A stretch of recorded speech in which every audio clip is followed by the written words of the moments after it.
Yes. We did it. We did it though. It was it's a good conversation. I think it'll be fun.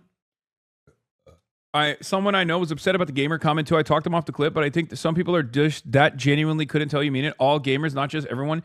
Dude, I'm sorry, but this is one of those situations where it's like I say, "Oh my god, gamers are such fucking losers.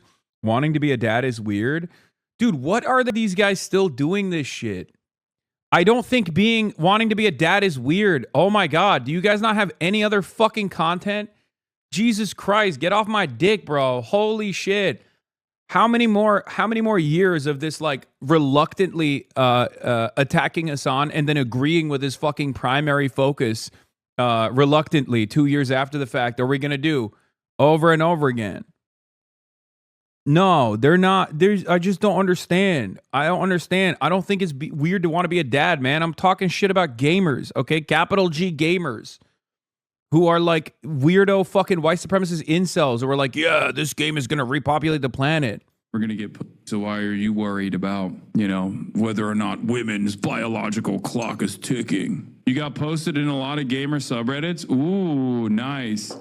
You're a pragmatic, pissed off incels. You offended the pedos and the capital G gamers and the incels. Yeah, what they're offended by, I think, primarily is... I love how first it started with gamers and now it's just incels and... Yeah, dude, you got me. I was actually fucking attacking every gamer on the planet. Like, man, this is low budget bullshit. I don't even want to fucking entertain it, okay?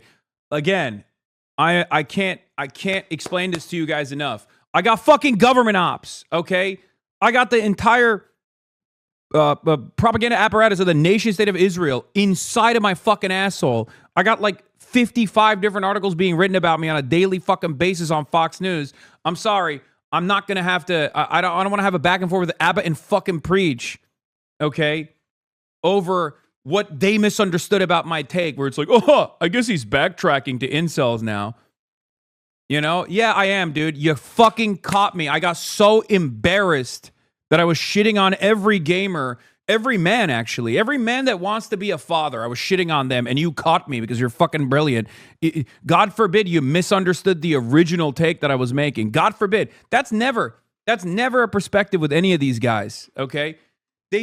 No one on the internet ever does this thing where they're like, hold on, let me see what he means. No, I've already been established as a fucking villain for a lot of these dudes, okay? For a lot of these dudes, and it does so well on the algorithm that they just go, yeah, I'm a professional misunderstander of the point that he's making. God forbid you fucking agree with me, you only agree with me maybe 2 years after the fact, It's so funny. Dude, you probably agree with my take. It's like 90% of the time, if you actually listen to what I have to say, you probably agree with it, okay? Unless you're like some fucking weirdo, which, Abba and Preach are like centrist on the weirdo spectrum. They're not as like reactionary or whatever. You probably fucking agree with my take. Yes, sweaty weirdo losers who talk about repopulating and saving the white race or whatever, that think that like a video game like Pragmata is somehow going to improve the birth rates. Well, it's probably, even if it does improve the birth rates, it's probably not going to be for the guys who talk about the birth rates. People who are predisposed with the fucking birth rates are not fucking, okay? That's the point. And it's an agreeable position that I suspect Abba and Preach would probably agree with as well. So why the fuck are you doing this idiotic song and dance where you know what my actual perspective is, and then you hear me elaborate on my actual perspective, and then you go, oh, you got called out, so now it's incels. Stop. Don't do this fucking bullshit. Jesus Christ. Be real, man. Be serious. Please, be honest. Like, what are we doing? I hate the fucking dishonesty, man. I hate it. Like, oh, you clarified your position? That's because you got backlash and you're backtracking. No, dude, you think I fucking give a shit about a bunch of neo-Nazi, right-wing, insane grifters that even other fucking right-wing grifters now assume are grifters? Oh no, they're talking shit about me. It's a fucking Monday. It's a fucking Tuesday. It's every day of the fucking week. You think I give a shit about what they say? I hate that, like, for so many people who want to position themselves as like reasonable centrists, they have to literally turn around and be like, even if I probably agree with Hasan on this issue, I'm going to act like I misunderstood his point and act like I'm actually in disagreement with him so that all the fucking weird right-wingers still consider me to be someone who is an apolitical guy, someone who is on the right side, might not agree with them all the time, but at least he sticks it to Hasan. Be fucking brave, man. Be brave. Just say what you truly mean, okay? You don't have to constantly do this fucking tightrope so that like weirdo right-wing losers don't come after you all the fucking time. Anyway, whatever. Shit. Yeah, United Arab Emirates is leaving OPEC, which is a blow to the oil cartel. We'll obviously be talking about that. Anyway, personal news-wise, maybe the reason why I'm a little bit on the a little bit fucking fired up is because I did this USA Today thing, right? And they went to the Yale debate that I went to. They're doing like a documentary, but there's also like a different component where it's like a sit-down component where they're talking about extremism, or like it's a juxtaposition. The previous episode was on was on vaccines and etc. with RFK Jr. My episode is about anti-Semitism. So basically, they came to me initially, and I was like confused, and I was like, "Do you guys want me to talk about the rise of anti-Semitism, or do you want me to talk about like, are you confronting me as the anti-Semite here?" And then when I saw the RFK Jr. bit, I was like, "Oh, they're going to confront me about my anti-Semitism. I bet." So I did it. Okay. And it was fine. I mean, it was like 2 hours of back and forth, just fucking crawling through nails as always. You know how it is. Just on my fucking hands and knees being like, look, man, I've spent my whole life fighting against these forces. Like, we gotta be sincere about our opinions. We have to say the truth, whatever. It's like, well, you call, Israel Nazis. It's like, yeah, because they are, they are. They should just stop being a Nazi if they don't want me to call them, all this stuff. It was just like all optics. And I'll still entertain it every time, but I do think that at a certain point it becomes unproductive because like there was literally a point in the conversation where I was so cordial, I was so nice the entire time, but even I gave up on being cordial for a moment. And I was like, look, man, you think I, as a fucking anti-Zionist American Twitch streamer, am actually standing in the way of a peaceable diplomatic negotiation? Who do you think bears the responsibility here, me or the apartheid state that has been continuously settling 750,000 Jews in the West Bank while taking advantage of the so-called peace process, while simultaneously raping, pillaging, killing Palestinians, and destroying their lives and getting full-blown unconditional support from the United States of America? Which out of these two things is actually a significant impediment to the pathway of peace? I was like, enough. Like, I couldn't believe it. I was like, what is this conversation? Because he was just like, well, you recognize that anti-Semitism is on the rise, but don't you feel like you're contributing to it? And I was like, no, I'm not. You want to know why I'm not? Because I'm not a fucking anti-Semite, and I tackle anti-Semitism with regular frequency.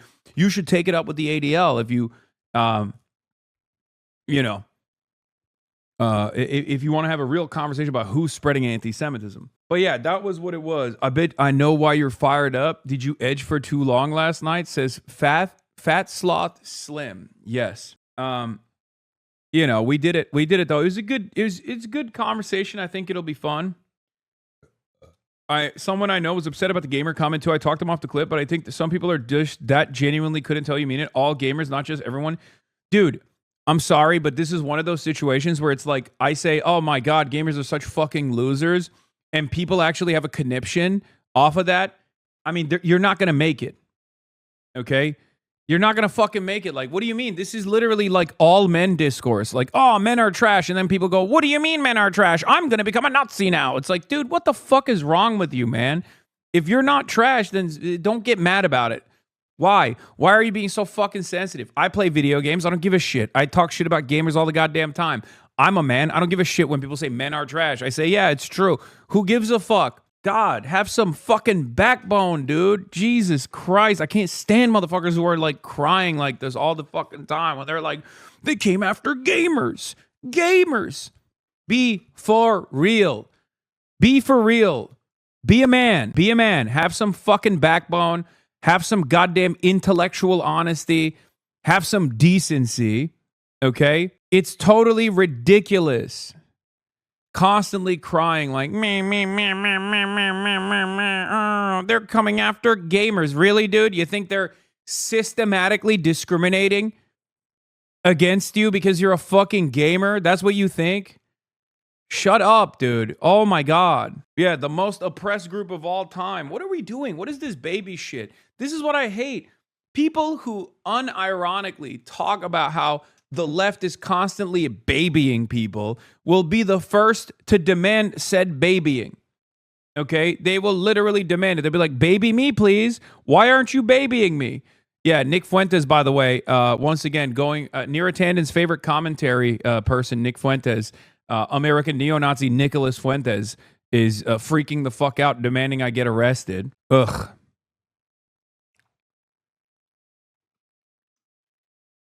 Yeah, he's back. I guess he's back from his excursion in Italy. I saw little clips of him going on a gay adventure with that other white nationalist, the one who came up to me with the Kaya photo in Ireland, the one that covered his face, that pussy.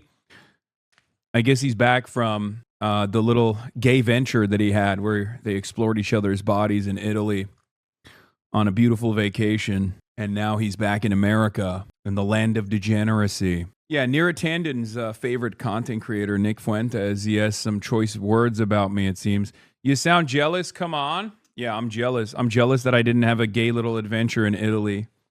You got me. I've been to Italy. I can go to Italy whenever the fuck I want. I mean, one of the questions I was like, with USA Today, I literally was like, bro, why the fuck do you think these guys hate me? Okay? If I'm like secretly fomenting anti-Semitism, why the fuck do you think the Nazis hate me so goddamn much? Have you thought about that? Is this in your fucking mindset at all? They call me a goddamn philo-Semite over there. They say, oh, I'm too afraid to call out the Jews. I'm too afraid to say Jews are responsible. Yeah, because they're not. There's no organized Jewry because I'm not a fucking idiot. I don't believe in the concept of monolithic Jewry or monolithic white people. There is no such thing, okay? It doesn't work that way. Yeah, I just constantly, being a fucking socialist, being a leftist, especially in the United States of America, means you have to eat it from every end, dude. You got to eat it from the fucking reactionary liberals. You got to constantly take it from the right. Everyone on the right opposes you. Everyone on the right despises you. And liberals won't even fucking defend you against that shit. There's no loyalty. No loyalty whatsoever. It's unproductive, and liberals don't even realize it's unproductive. Every goddamn day. It's like being... And then on top of that, you get yelled at by other leftists who think you're not leftist enough. It's wonderful. I love it. It's so good. An entire movement designed around being as like annoying as possible. Purity politics, constantly seeking out imperfections amongst allies. Just the most difficult environment to organize in, where everything is positioned against you, you know? You said I should show some intellectual backbone. Then you said I should.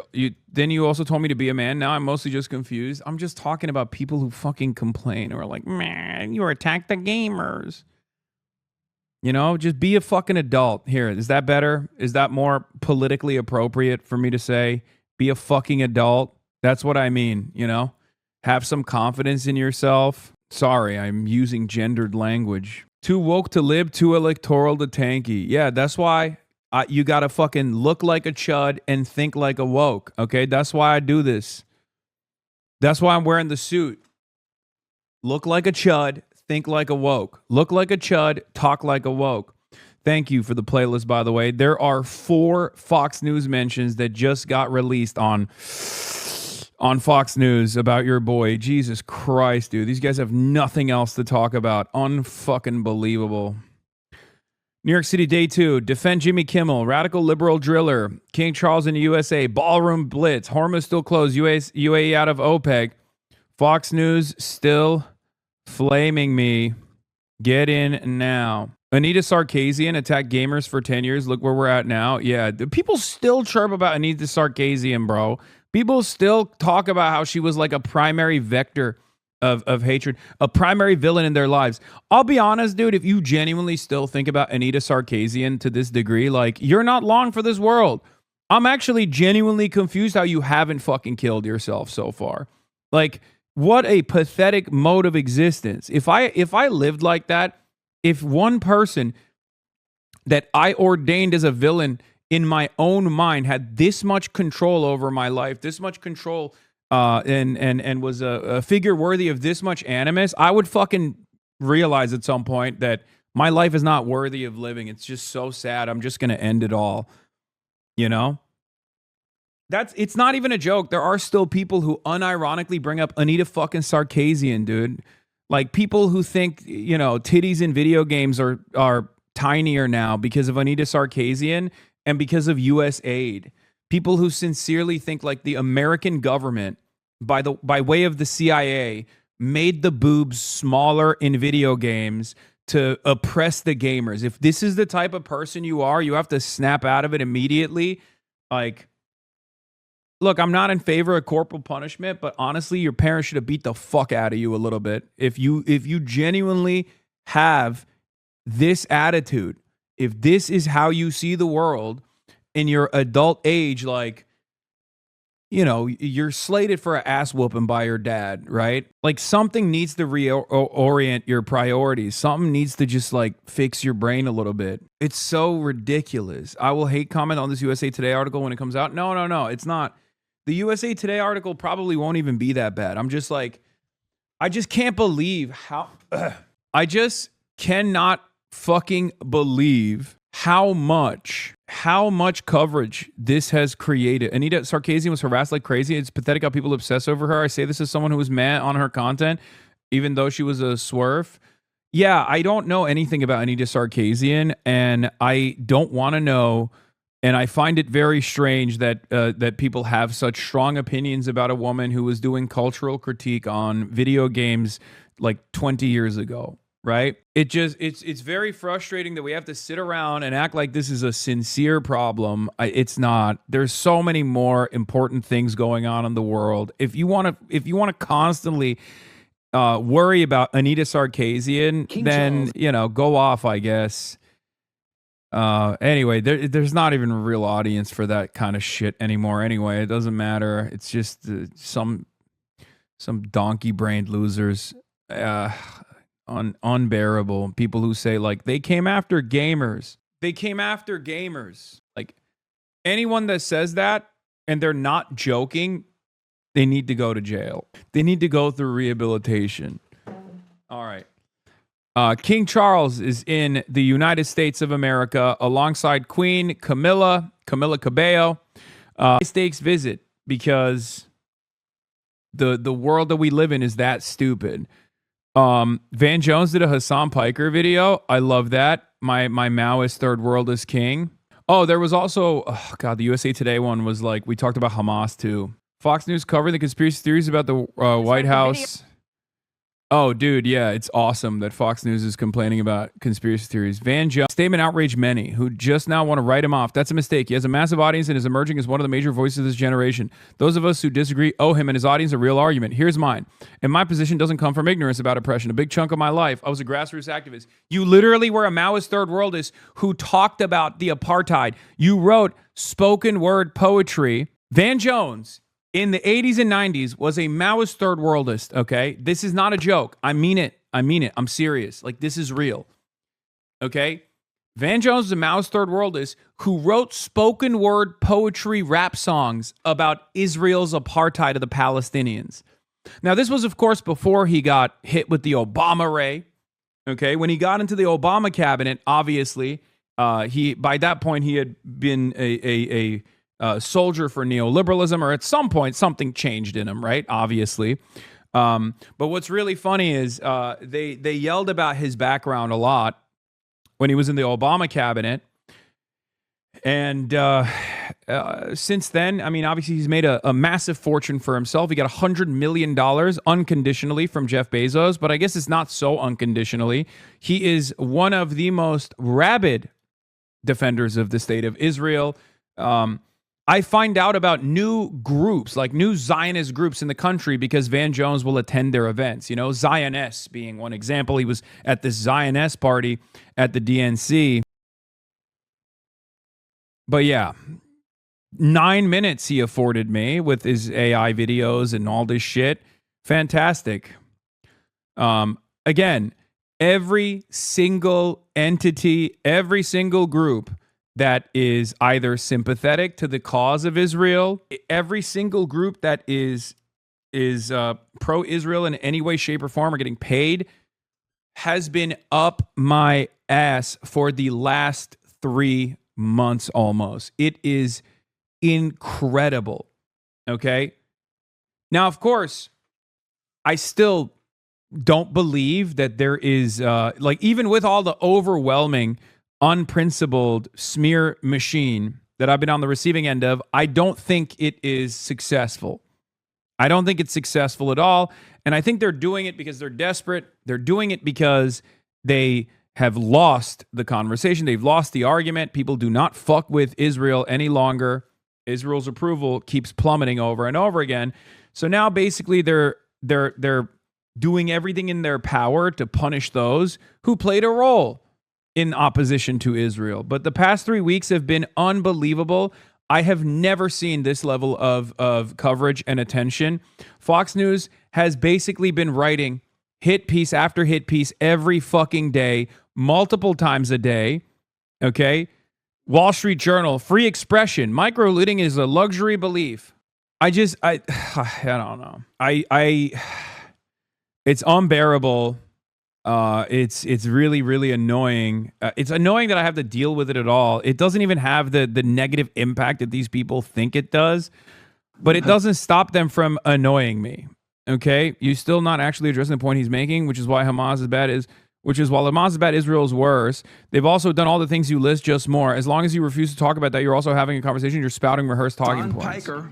Yeah, I assume this is just like, here's why Hamas is bad. Okay?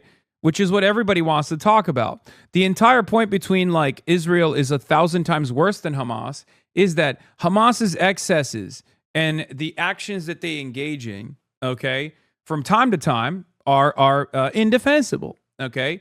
A lot of people in my community will get mad at me for this. They'll be like, how dare you say that? It's just, it is, okay? Any violation of international law is going to be something that is critical, okay? Worthy of criticism. The problem is, if you spend a good deal of time condemning that shit, then you're missing the forest for the trees, okay? It doesn't matter in comparison to the violence that Israel is subjecting the Palestinians to. It should not change that dynamic or the calculation of whether or not genocide is permissible, whether or not apartheid is permissible. It's not. And these guys don't want to talk about that. That's why they spend a good deal of time talking about Hamas. Hamas could be the greatest, most moral defenders of the Palestinian emancipatory movement, and you'd still fucking oppose them. Bro, you were on the last Shoe on Head video. I will literally shoot myself with a gun if you bring that shit up in here, okay? Why? What do you want me to do? Do you want me to go out, purchase a shotgun, shoot myself in the face, not die in the process, but at least lose significant chunks of my fucking brain so I can operate at the same substandard, suboptimal IQ level that Shoe on Head and her dumb fuck audience operates in so I can do a regular response to that? Is that what you want me to do?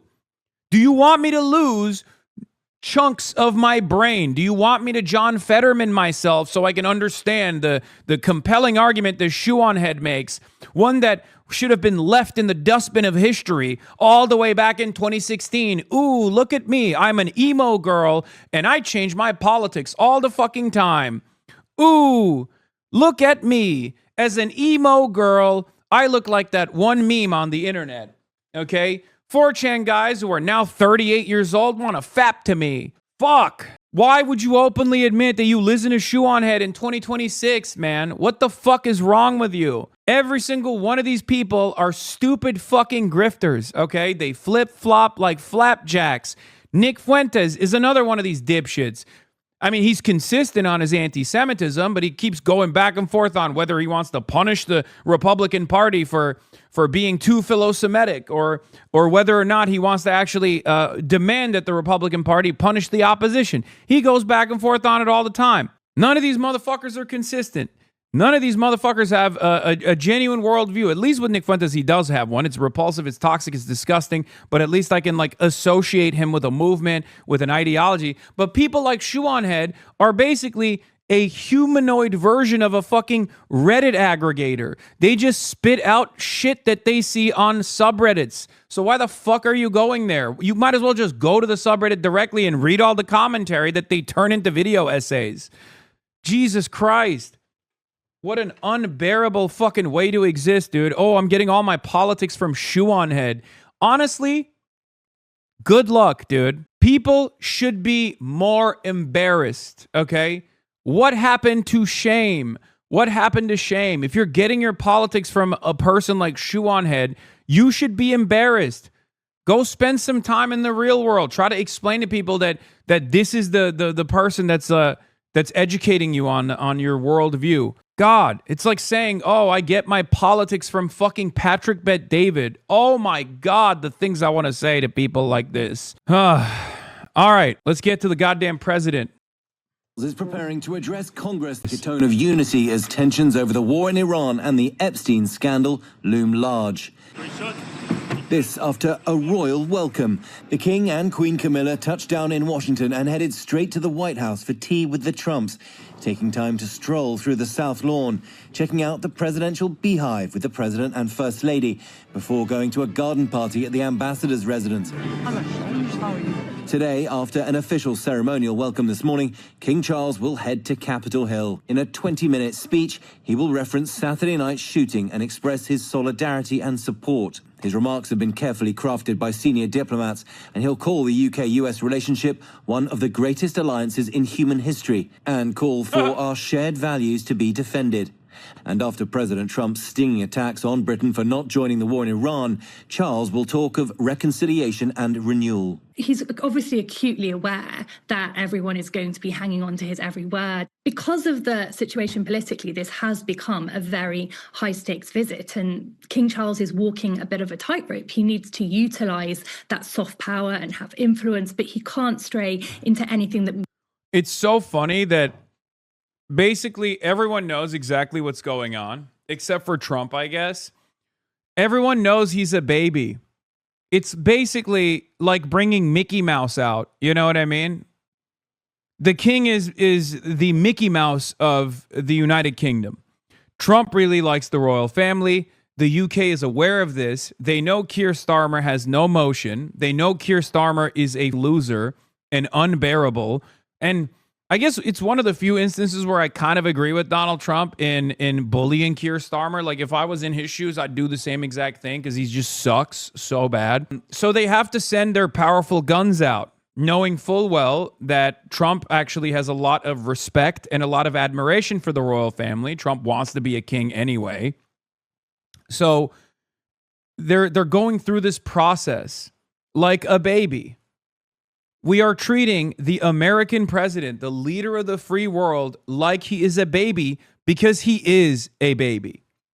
Think about that. A goddamn child. People are basically walking around on eggshells where they're like, we got to bring the king out. We got to bring the king out. I mean, it's great. As an American, I do actually like this a little bit. Like, I think, look, no disrespect to the United Kingdom. No disrespect to my British comrades out there, but I will say this. The royalty does deserve this humiliation, right? In my opinion, I think it's worth it. It's due, right? It's due time for the royals to be, tarred and feathered in this way, spiritually, right? Cucked. So I do think it's kind of good, right? Don't get mad at me. This is nothing to do with my British comrades and your daily struggles over there. Okay, I'm not talking shit about England. I'm just saying that, like, the concept of royalty, I do not understand. It's very strange, and very silly, really. So it's wonderful that this, like, symbolism of monarchy that is resilient has to go through this ritualistic humiliation in an effort to create better relations between the UK and the United States of America. It's also funny that it's yet another example of Keir Starmer's incompetence, and he's so unbearable. He's so intensely disliked. it's impossible for him to do adequate diplomacy. So they have to go through the motions like this, and they have to send the king out like a goddamn, like he's goddamn SpongeBob with a child's birthday pageantry at Chuck E. Cheese. Britain's ambassadorship to Washington said the U.S. has one true special relationship, probably Israel. Oh, not the UK, in remarks reported by the Financial Times that risk overshadowing King Charles's U.S. visit. He also criticized U.S. accountability over Jeffrey Epstein, saying it was extraordinary the scandal hasn't touched anybody despite links to prominent figures. Oh my God. Oh my God. Blah, blah, blah. It's true. Everything here is 100% true. All facts, all facts, no printer. Okay. Oh my God. Put that shit in the news. Oh my God. What an incredible hot mic moment. Christian Turner, UK ambassador to the US. Is a phrase I try not to utter because it's quite nostalgic, it's quite backwards looking, and it has a lot of sort of baggage about it. I think there is probably one country that has a special relationship with the United States, and that's probably Israel. It is a phrase. Yeah, you can't say this stuff, especially in England, by the way. I mean, you could say this in America, right? But British people are extra hard on the anti-Semitism allegations. They go nutty over it. They love that shit. Okay? It's their favorite thing. Oh no. Can't believe the UK ambassador to the US, Christian Turner, said something that 90% of the population of the Western world understand now. I don't even say believe, because it's just the reality. And he had the audacity to, in a private moment, communicate the truth. The truth that is no longer such a secret, by the way. A truth that everyone understands and recognizes and observes, right? Uh-oh, time to get fired, Christian Turner. That'll show him. That'll show him.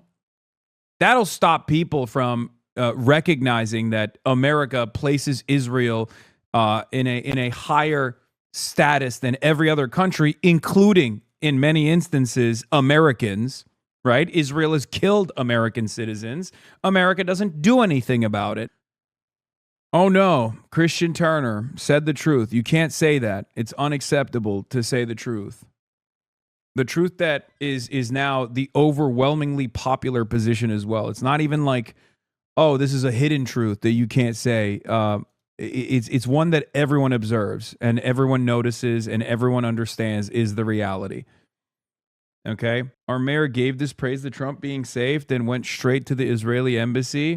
But that is literally what the king's job is, a literal ambassador. That's true. I guess you're right. It's just funny to reduce yourself to this position when you're a monarch, I think. When you reduce yourself to this, to be talked down by a figure that you know is repulsive, right? A hothead.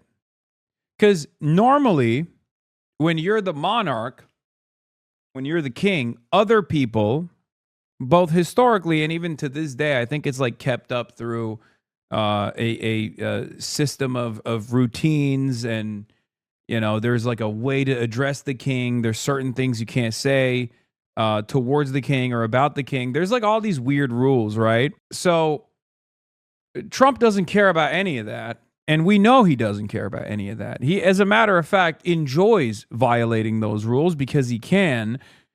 So I find it somewhat funny, somewhat entertaining to imagine a guy who has no respect for that status, who, you know, likes that you're royalty but can like dominate you. And you're reducing yourself to simply a Mickey Mouse style figure for the personal enjoyment and consumption of a baby man who you know is disgusting. He's disgusting. Trump is, right? And no, I don't think the king cares that he's a pedophile, right? Like, obviously, his brother is a pedophile in the same exact vein, right? So that's not even what I'm talking about. It's like infinitely more embarrassing that this repulsive figure gets to talk down to you. You're the king, and you are now the product of losing a 13 colony lead, reducing yourself to this servile status with hopes that you can actually create better relationships with the true empire that you are now a vassal to. Anyway, it's funny that he also had smoke for the Epstein situation. He criticized the U.S. accountability over Jeffrey Epstein, saying it was extraordinary that the scandal hasn't touched anybody despite links to prominent figures. Smoke. Christian Turner. I don't know this man at all. I suspect he's not a very good person, especially if he's the UK ambassador to the US. Given what I know about the former UK ambassador to the US, the guy he replaced, I don't know if he's that great of a guy, but he is correct here, right? Britain's ambassador to Washington has said America's only special relationship is probably Israel, not the UK, and remarks that risk embarrassing King Charles during his visit to the U.S. this week. Yeah, oh no, the truth is embarrassing to King Charles. It's extraordinary to me that the furore, the scandal over Epstein, convicted sex offender, has gone right to the top of the British system, brought down, senior member of the royal family, British ambassador to Washington, potentially the Prime Minister, and yet here in the US, it really hasn't touched anybody. I think that is an interesting question you should ask American lawmakers you meet about the different levels of accountability in our systems. We're currently moving on a hill to bring to account some of those things. Yeah, I mean, the guy, the king, had his brother arrested, apprehended, humiliated, right? He lost all of his titles even before this latest round of legal scrutiny. Mendelssohn too, right? For better or for worse, there has been some semblance of accountability in the United Kingdom against Epstein affiliates. Now, we're just scratching the surface because Epstein was deeply connected with many Western governments, the United Kingdom being one of them, only one of them. And Epstein obviously is the American the American espionage agencies, the American State Department. But in comparison to the way that the UK is handling, like, who has been punished in America? What high-profile figure has been punished for collaborating with a pedophile sex trafficker, a Mossad agent, an agent of the CIA? What American powerful financial figure? Nothing. The only accountability that has come for one person in the media was that one guy who was really excited about hanging out with Jeffrey Epstein, and Barry Weiss did not even want to punish that person. He basically self-isolated.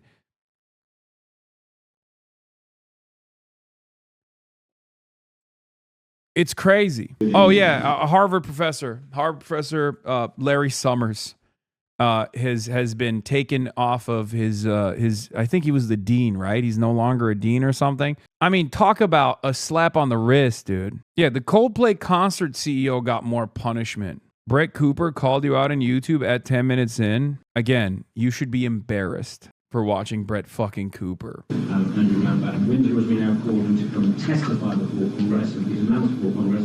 The first question I ask is, how many Americans have been called to testify before Congress when the Epstein files show a lot of very, very senior people, politicians, business. Are you doing something in New York City today? Yes, but off camera. I have a bunch of different things I'm going to be doing. Sam Cedar raid? Hey, Sam Cedar.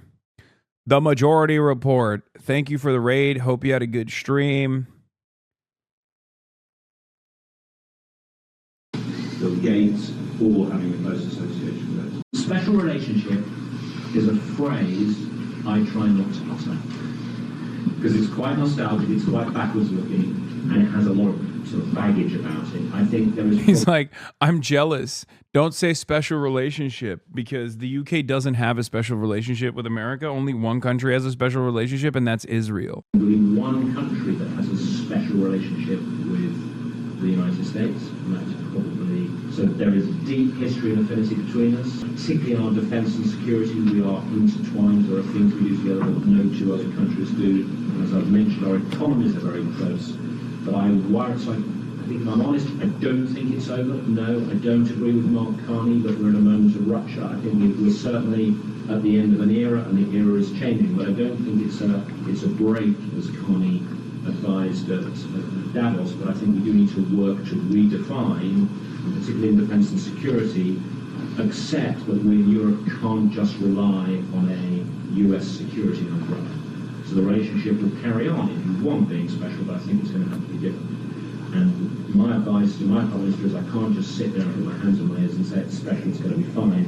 We've got to work really clearly to see what we, the UK, bring to the table. To get to a threshold where you remove the Prime Minister from the Labour Party, according to Labour Party rules, as I'm sure you know, is really quite hard. 80 MPs have to sign a letter in public, which is like signing a death warrant. It's much harder than for the Tories. So I think that is still quite difficult. And Keir personally he's a stubborn guy. He's never lost a fight he's in, and so I think Keir saying I'm quitting is quite a high bar. So probably the moment I would look to is the May elections. If Labour does very badly in the May elections, I suspect the party will move to go over that threshold. It seems to be conventional thinking. If they do okay. The King's speech is starting soon, not the movie. Yeah, I can't wait to hear what the fucking King has to say with his potato fingers. Glenn Greenwald deleted tweet about Barry Weiss. Photo editors can do almost more than anyone in shaping how a news article or profile is perceived. Oh my God, that is crazy. That is the gayest Glenn has been, okay? I'm sorry. That's hilarious. That is drama, okay? For me, that's just me as a citizen speculating because I have to serve, remember. Hasan, do you wear wigs? Yeah, I do. I'm wearing one right now. I'm bald, actually. Glenn ate no crumbs. True. Glenn slowly growing back on me in a weird way. I mean, yeah, he's always been good on Israel and stuff, so it's not surprising. 20 minutes till speech. Vance is already there. Yeah. Yeah, bro thinks he's Netanyahu, okay? That's the real one true king, okay? The real king of America, the American Empire, the one who sits on top of that throne, is not King Charles. Bro thinks he's Benjamin Netanyahu with a joint meeting of Congress, like addressing a joint session. No, sir. Let's see if Fetterman wore a suit for this one. Probably not. He only does it for the real king. Anyway, comments were made in the weeks running up to the U.S.-Israeli strikes on Iran that began the current conflict in the Middle East. That one of the other things I saw here, you were being anti-Semitic. Yes, I know. I know. What was I going to say? One of the other ways of trying to understand whether or not the war effort is going well is by listening to our vassals. Okay? Now, there is varying degrees of being cucked, right? The maximum cucking is when you're Kash Patel, right? Kash Patel level is like the maximum cuck, where your girlfriend is holding someone else's hand during a shootout, right? And you're embarrassed by this because it's reported on in the Gray Lady, the paper of record, the New York Times. So England is fairly cucked to the United States of America, but I wouldn't say Kash Patel level cucked, right? They're not Kash level, if that's the highest level of being cucked. But there is one country in Europe that is, I think, Kash level cucked, and that country is Germany. And even German leadership has been openly saying that Iran has embarrassed America. Okay? So when you got German leadership, Merz specifically, the Chancellor Friedrich Merz, the man with the most expensive haircut of all time with nothing to show for it, coming out and saying Iran is humiliating the U.S., that's when you know things have gotten out of hand. Germany's Chancellor Friedrich Merz questioned the U.S. exit strategy in Iran, warning Washington is being humiliated as Tehran negotiates very skillfully and appears stronger than expected. Speaking to students in Marsburg, he urged a swift end to the conflict, citing mounting economic fallout for Germany. Let's hear what he had to say. The Americans obviously have no strategy. We have seen this very painfully in Afghanistan for 20 years. Da muss man auch wieder raus. Das haben wir ganz schmerzhaft bei Afghanistan gesehen. 20 Jahre. We've seen that in Iraq. Wir haben das im Irak gesehen. Also diese Geschichte So this story is, as I said, at least ill-considered. Und ich erkenne im Augenblick I don't recognize at the moment which strategic exit the Americans are now choosing, especially since the Iranians are obviously negotiating very cleverly, and then let the Americans travel to Islamabad and leave again without results. It humiliates an entire nation. The Iranian government, particularly through the so-called Revolutionary Guards, and I don't see how that can be achieved in the short term, because the Iranians are obviously stronger than expected, and the Americans, clearly, they do not have a really convincing strategy in the negotiations either.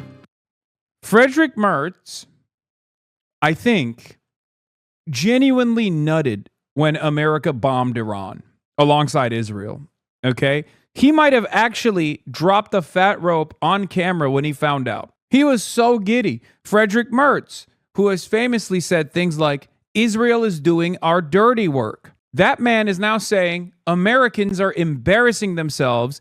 Iran is putting belt to ass. This was the Chancellor's statement.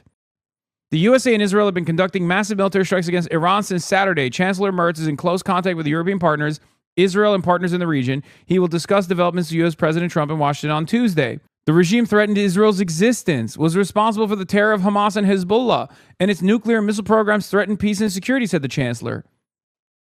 Ladies and gentlemen, a warm welcome. On the situation in the Middle East, on this beautiful Sunday, in recent days and weeks, we witnessed an unprecedented number of wars and upheaval, both around the world and in our neighborhood. The lines of conflict are becoming increasingly blurred. Existing rules, including those of international law, are disregarded more and more. By America and Israel, by the way, but he says it's by Hamas and Iran. Another Merz clip has hit the timeline. Oh my God. At this point, I'm disillusioned simply because U.S. and Israel claimed at the beginning that they could solve this problem within days. Now I must recognize it is not solved.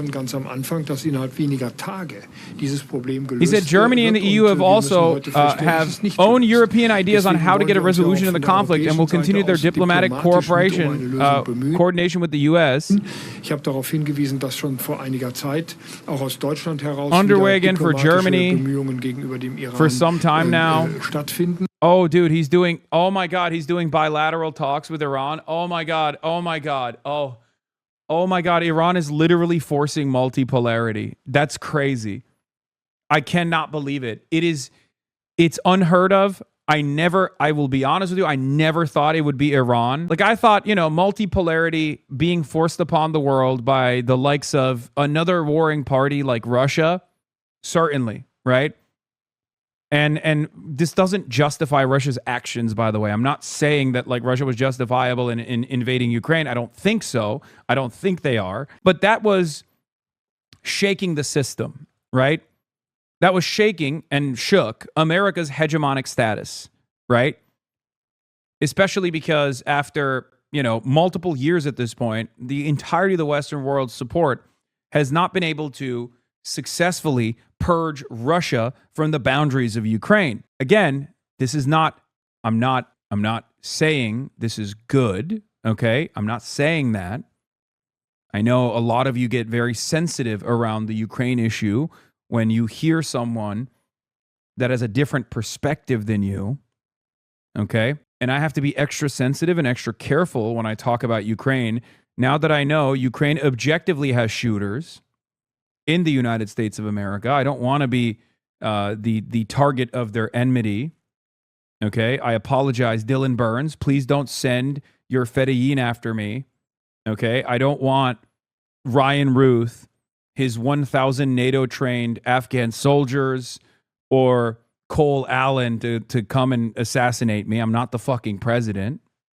Okay, so I have to be extra careful on this issue, just qualifying all my statements. But here's the thing. I would have expected Russia to force America's hand and show the European partners that there are other regional powers out there who are capable of being insane enough and like break the system of unipolarity, break the system of American hegemony, right? I never thought that country would be Iran. I guess these things work in coordination and tandem with one another, but Iran, by simply approaching this issue because they see it as a crisis of survival and being steadfast in their defense of their own sovereignty, has forced the hand of European counterparts that have been vassals for far too long into bilateral commitments with Iran. I don't know what those commitments are going to look like. I don't know what those commitments will look like, but I suspect that any kind of decision making that does not involve the United States of America, any kind of bilateral decision making with Iran, is a major step against American hegemony, right? And Iran, I think, would not have us in getting assurances from European allies if it wasn't Donald Trump leading the helm, leading the war effort. If it wasn't, if it was a competent Republican, for example, or if it was a competent Democrat, I think they would do a lot better as far as maintaining relationships. They probably would not have invaded Iran. We know this because even the most insane, the most intensely ultra-Zionist leadership on the Democratic side with Joe Biden objectively did not bomb Iran, right? They were training for it. They were training for the opportunity. And if you believe Amos Hochstein, they were going to do it, but they didn't. Trump did. Trump took it there. And not only did Trump take it there, but Trump has also been undermining its global partners, its NATO partners that are profoundly important to maintaining American military-industrial contracts, maintaining American interests all around the globe, as Mark Rutte has openly admitted, right? I think all of that is the reason why even these goddamn servile cucks that are in charge of great industrial powers like Germany, the economic engine that runs the European Union, are finally saying, yeah, maybe we got to reconsider America's position on the global stage. It's kismet. It's perfectly chaotic. And some might even assume this was an inevitability considering how vast the American empire was, spread too thin, right? No country can be everywhere all at once and be a domineering force for thousands of years. So there was an inevitability that the end of American empire would come, but I do think Donald Trump has accelerated the demise, for sure. I guess the accelerationists were right in that regard. Merz is a waffling cretin, militarizing Germany, radicalizing society, and losing support faster than Starmer, making a takeover by the post-Nazi AfD all but inevitable. Yeah. Is this photo real, Lamau? Yes. The bigger question here is if the Americans are as strategically stupid as Merz is saying, why do Germany and the rest of the European leadership insist on tying their future to them? Where is Germany or Europe's independent strategy on Iran? Didn't Merz issue, together with Macron and Starmer, a joint statement at the beginning of the war condemning Iran for the war? Doesn't that make them even more strategically inept when your own public diagnosis is that the ship is sinking and your response is to stay on board? This is just vassalage with editorial commentary, which is even more strategically stupid than whatever Trump is doing. Yeah, I mean, if this kind of negative sentiment is not tied with like bilateral commitments that undermine America's interests, then it's nothing. Then yeah, you are even dumber than Donald Trump, right? It's true. We shall see. When he says Germany and the EU have their own European ideas on how to get a resolution on the conflict that will continue their diplomatic efforts in coordination with the US, perhaps they will do that. I don't know what that looks like as it stands currently. I don't have a lot of confidence in especially this crop of European leadership, because many of them are still very much neoliberals, very much center-right figures, very much figures that are invested in defending the interests of the same international consortium of capital that the American leadership is invested in defending the interests of. So I don't know where they will go, but this is opening up potentially new opportunities. Once again, it'll just never not be funny that these guys know how fucking stupid Donald Trump is. They know how childish he is, and they're at the mercy of the whims of a madman. And they have to play ball, and they have to glaze him, and they have to like humiliate themselves. They have to debase themselves to ensure that they do not receive the wrath of American empire. They're like, please, Mr. President, don't invade a NATO country. That was the conversation, remember. These guys that have talked about how big of a threat Russia is to European security, right, had to now cover their left flank out of nowhere. They were like, what? What do you mean you are going to militarily annex a piece of the European continent? You already have bases everywhere. What are you talking about? And every time Donald Trump gets mad, he floats that shit over and over again.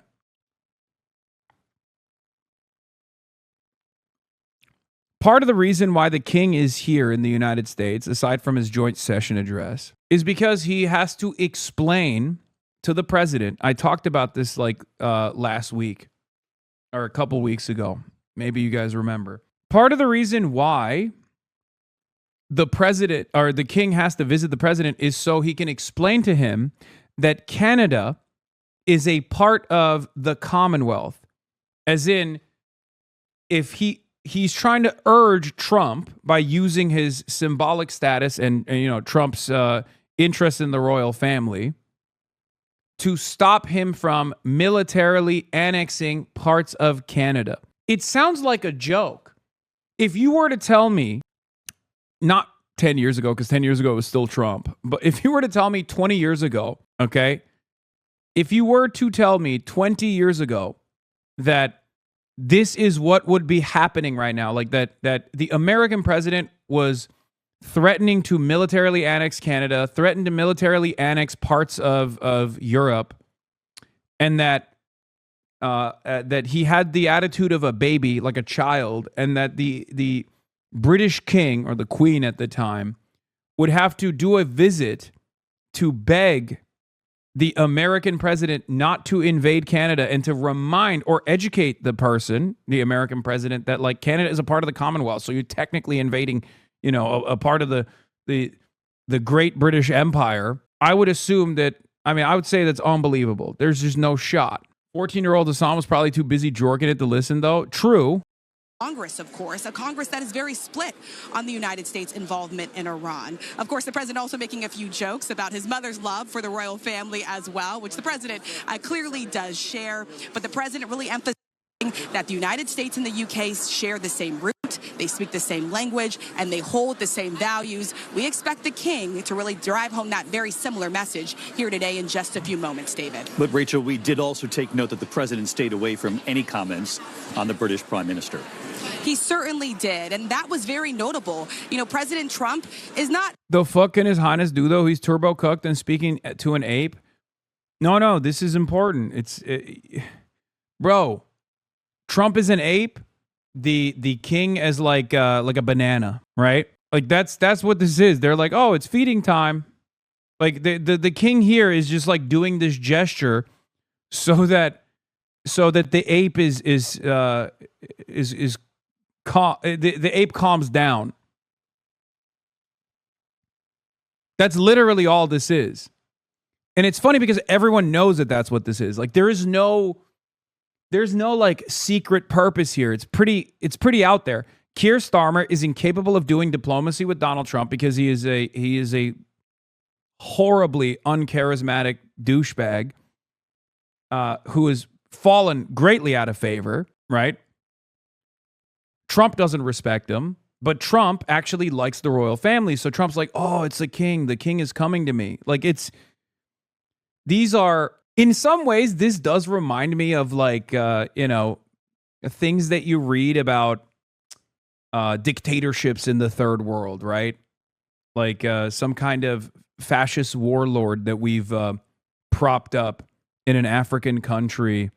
And it's like a horribly violent monster that is an American puppet.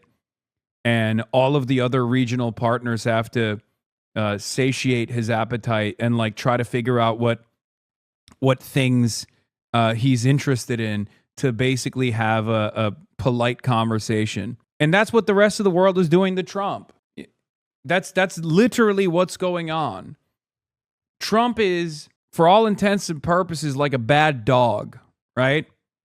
An untrained dog that was maybe abused and angry and like lashing out at people. And now, instead of a Cesar Millan style approach where someone comes in and goes, and stops the dog from biting everybody, we're just trying to give the dog enough treats so that we fatten the dog up so he calms the fuck down. We're trying to bribe the dog to not bite the delivery guy. The Chancellor of Germany, Friedrich Merz, thinks it's okay for Iran to have a nuclear weapon. This is his number one. He's like, oh, you oppose me? You oppose me? Oh, you want Iran to have a nuclear weapon? Sure, bud. That's what's going on here. The Pope wants Iran to have a nuclear weapon.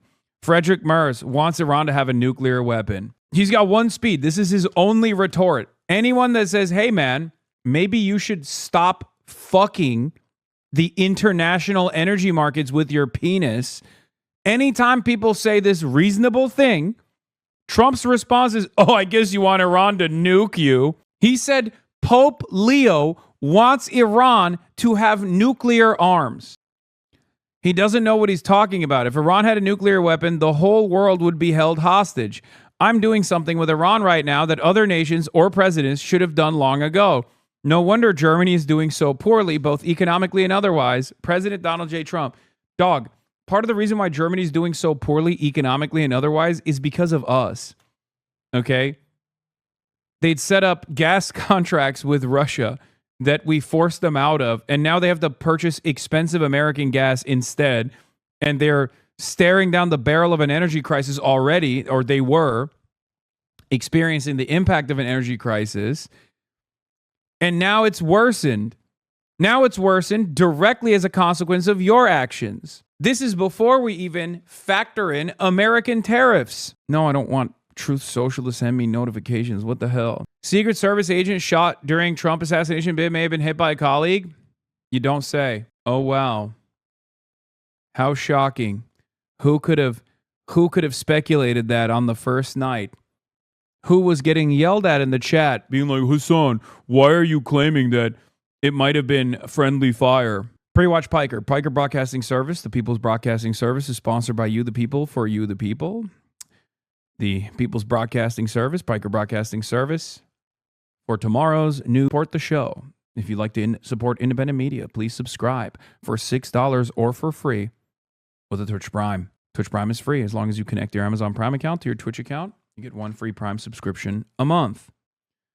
Piker Broadcasting Service is sponsored by your voluntary contributions, your gifted subs. Piker Broadcasting Service. For you, the people, by you, the people. Thank you.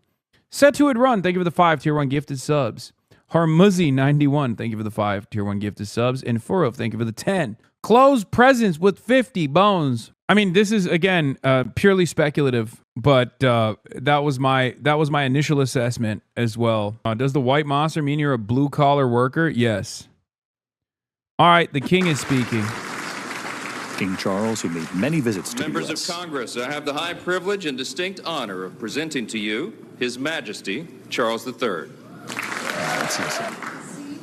Mr. Vice President, Mr. Speaker, members of Congress, representatives of the American people, across all states, territories, cities, and communities. I would like, if I may, to take this opportunity to express my particular gratitude to you all for the great honor of addressing this joint meeting of Congress, and on behalf of the Queen and myself, to thank the American people for welcoming us to the United States to mark this semi-quincentennial year of the Declaration of Independence. And for all of that time, our destinies as nations have been interlinked.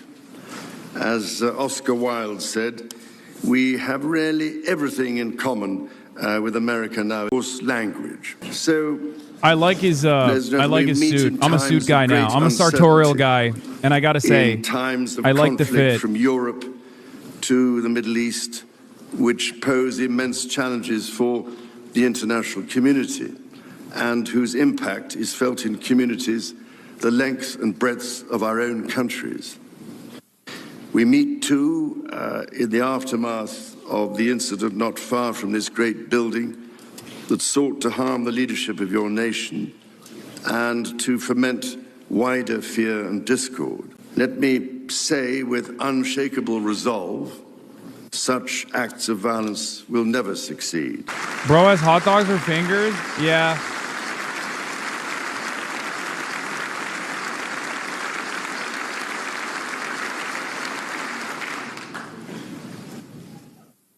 Whatever our differences, whatever disagreements we may have, we stand united in our commitment to uphold democracy, to protect all our people from harm, and to salute the courage of those who daily risk their lives in the service of our countries. Standing here today, it is hard not to feel the weight of history on my shoulder. Where is his because crown? The modern relationship between our two nations. That'd be really funny if he wore a crown spans all not the time. Nearly 250 years, but over 4 centuries. It is extraordinary to think that I am the 19th in our line. Someone in the chat said this is some libtard shit. The idea that the king is doing libtard propaganda is awesome. So I come He's a here king today with the highest respect for the United States Congress, this citadel of democracy created to represent the voice of all American people to advance sacred rights and freedoms. Speaking in this renowned chamber of debate and deliberation, I cannot help but think of my late mother, Queen Elizabeth, who in 1991 was also... This chamber of great deliberation. True, dude. Yeah. I don't know if you know this, but like Lauren Boebert and Nancy Mace are congresspersons, okay? You can't really... Randy Fine is a fucking congressperson. It's not exactly such a great deliberative body anymore. Of our nations to express the highest regard and friendship of the British people to the people of the United States. Now, as you may know, when I address my own parliament at Westminster, we still follow an age-old tradition and take a member of parliament hostage, holding him or her at Buckingham Palace until I am safely returned. These days, we look after our guests rather well, to the point that they often do not want to leave. I don't know, Mr. Speaker, if there were any volunteers for that role here today. As I look back across the centuries, Mr. Speaker, there emerge certain patterns, certain self-evident truths from which we can learn and draw mutual strength. With the spirit of 1776 in our minds, we can perhaps agree that we do not always agree, at least in the first instance. Indeed, the very principle on which your Congress was founded, no taxation without representation, was at once a fundamental disagreement between us, and at the same time a shared democratic value which you inherited from us. Ours is a partnership born out of dispute, but no less strong for it. So perhaps in this example, we can discern that our nations are in fact instinctively like-minded, a product of the common democratic, legal, and social traditions in which our governance is rooted to this day. Drawing on these values and traditions, time and again, our two countries have always found ways to come together. And by Jove, Mr. Speaker, when we have found that way to agree, what great change is brought about, not just for the benefit of our peoples, but of all peoples. This, I believe, is the special ingredient in our relationship. As President Trump himself observed during his state visit to Britain last autumn, the bond of kinship and identity between America and the United Kingdom is priceless and eternal. And one bond, perhaps best represented by political prisoner Ghislaine Maxwell, a cohort of sorts of the esteemed New York financier Jeffrey Epstein. A friend to many, including but not limited to my great brother, Prince Andrew.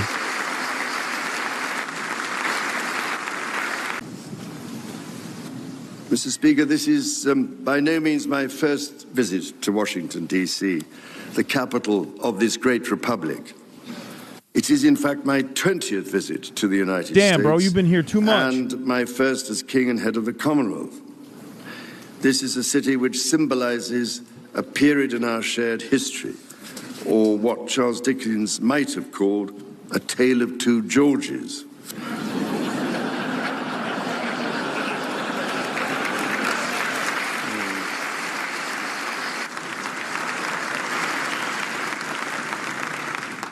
The first president, George Washington, and my 5 times great-grandfather, King George III. King George, as you know, never set foot in America, and please rest assured, ladies and gentlemen, I am not here as part of some cunning rearguard action.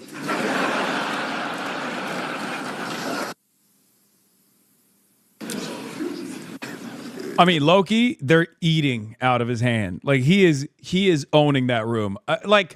Look, I hate the king. I hate the monarchy. I have to admit, he's kind of cooking. Like, he is surprisingly, I guess, when you have unlimited funds and unlimited trading, you can look like a ghoul and still be a competent speaker, it turns out. He's got a type 5. Like, independence. By balancing contending forces and drawing strength into diversity, they united 13 disparate colonies to forge a nation on the revolutionary idea of life, liberty, and the pursuit of happiness. They carried with them and carried forward the great inheritance of the British Enlightenment, as well as the ideals which had an even deeper history in English common law and Magna Carta. Why are they clapping for English common law and Magna Carta? Trump is literally trying to violate the fundamentals of Magna Carta. Still vital. He's gone biblical, dude. That's what's so crazy about Donald Trump's destruction of due process. Like, that shit is a concept that has been around for longer than liberalism has been around. Like, this is a ancient concept that is fundamentally important to modernity. And further back in history, the U.S. Supreme Court Historical Society has calculated that if Magna Trump knew Carta, what Magna Carta was, he would be so mad right now for the king bringing it up. court cases since 1789, not least as the foundation of the principle that executive power is subject to checks and balances. The fucking king! Oh my God, the king is giving a lesson on civics. Oh my God, the king is delivering a joint address to Congress, warning about the dangers of Donald Trump's unbelievable seizure of power, and these dumb fuck Americans are clapping for it. Oh my God, the king is woke. This is the reason stone by the River Thames at Runnymede, where Magna Carta was signed in the year 1215. This stone records that an acre of that ancient and historic site was given to the United States of America by the people of the United Kingdom to symbolize our shared resolve in support of liberty and in memory of President John F. Kennedy. Distinguished members of the 119th Congress, it is here in these very halls that this spirit of liberty and the promise of America's founders is present in every session and every vote cast. Not by the will of one, but by the deliberation of many, representing the living mosaic of the United States. In both of our countries, it is the very fact of our vibrant, diverse, and free societies that gives us our collective strength, including to support victims of some of the ills that so tragically exist in both our societies today. And, Mr. Speaker, for many here, and for myself, the Christian faith is a firm anchor and daily inspiration that guides us, not only personally,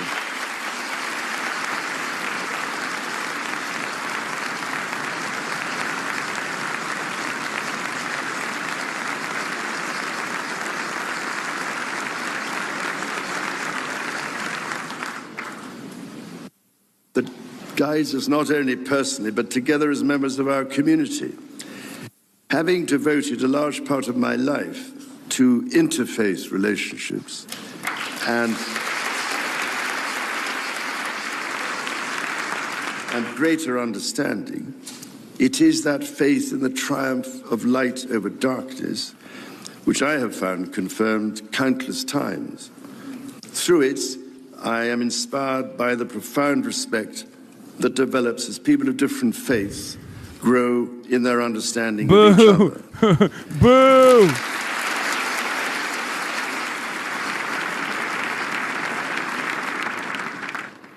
It is why, it is my hope, my prayer, that in these turbulent times, working together and with our international partners, we can stem the beating of plowshares into swords.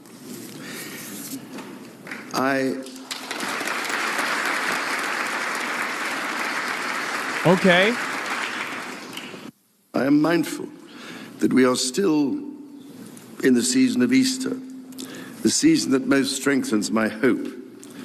It is my heart that the essence of our two nations is a generosity of spirit and a duty to foster compassion, to promote peace, to deepen mutual understanding, and to value all people of all faiths and of none.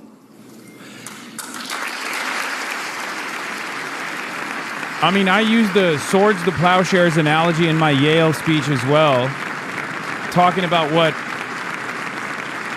the biblical analogy, talking about what America didn't do. The alliance that our two nations have built over the centuries, and for which we are profoundly grateful to the American people, is truly unique. And that alliance is part of what Henry Kissinger described as Kennedy's soaring vision of an Atlantic partnership based on twin pillars, Europe and America. That partnership, I believe, Mr. Speaker, is more important today than it has ever been.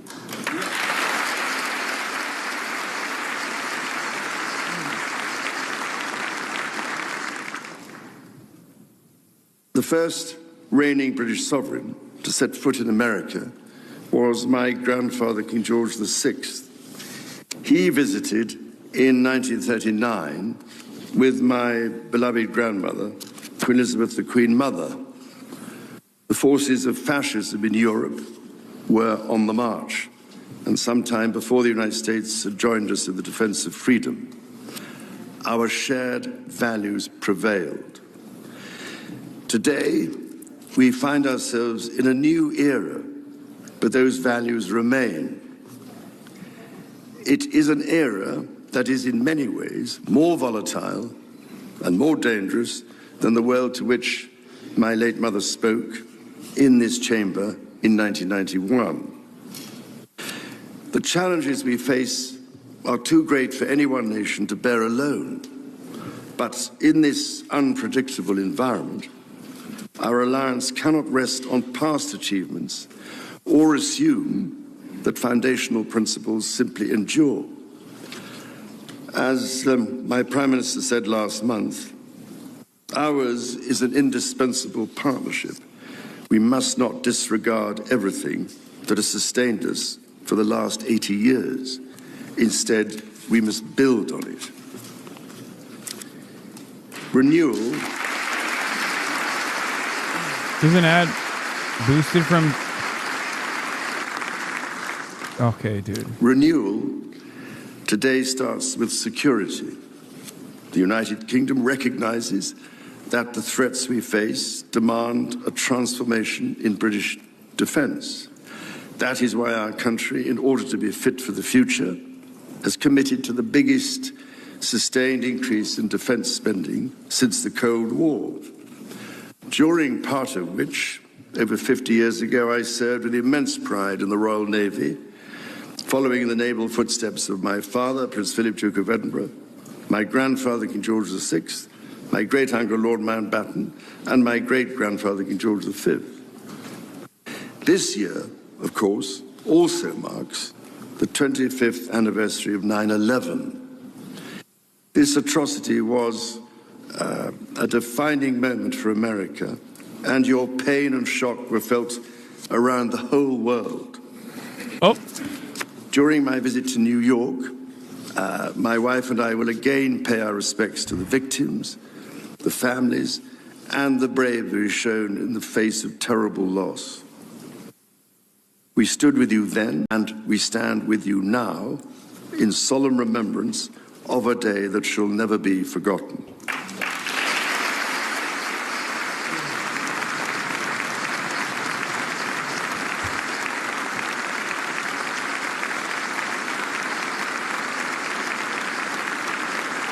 He's gonna blame you? Okay, guys. No, he's not. Shut up. Long forgotten are the pains, the shared pains of 9/11. As one American radical has said, America deserved it. How dare you allow such insolence? Was united in the face of terror. We answered the call together, as our people have done so for more than a century, shoulder to shoulder, through 2 world wars, the Cold War, Afghanistan, and moments that have defined our shared security. Today, Mr. Speaker, that same unyielding resolve is needed for the defense of Ukraine and her most courageous people.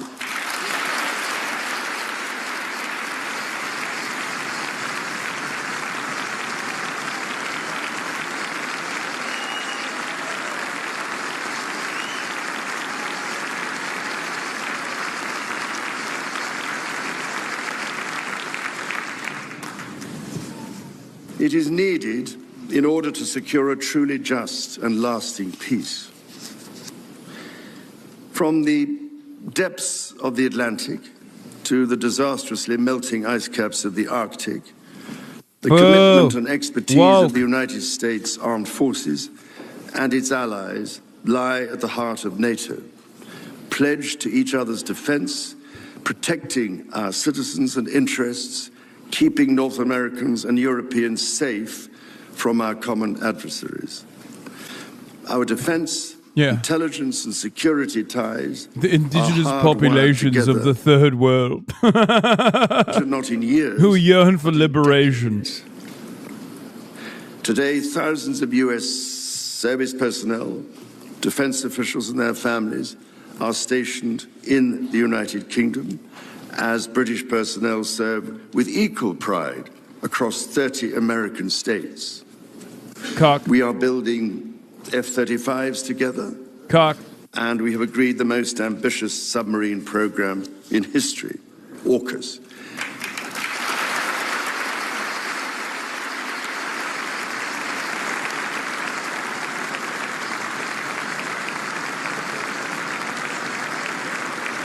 Oh, wow. How shocking.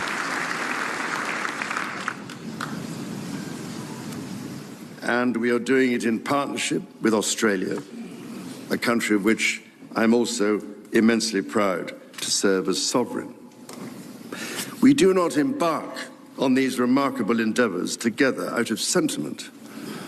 We do so because they build greater shared resilience for the future, so making our citizens safer for generations to come.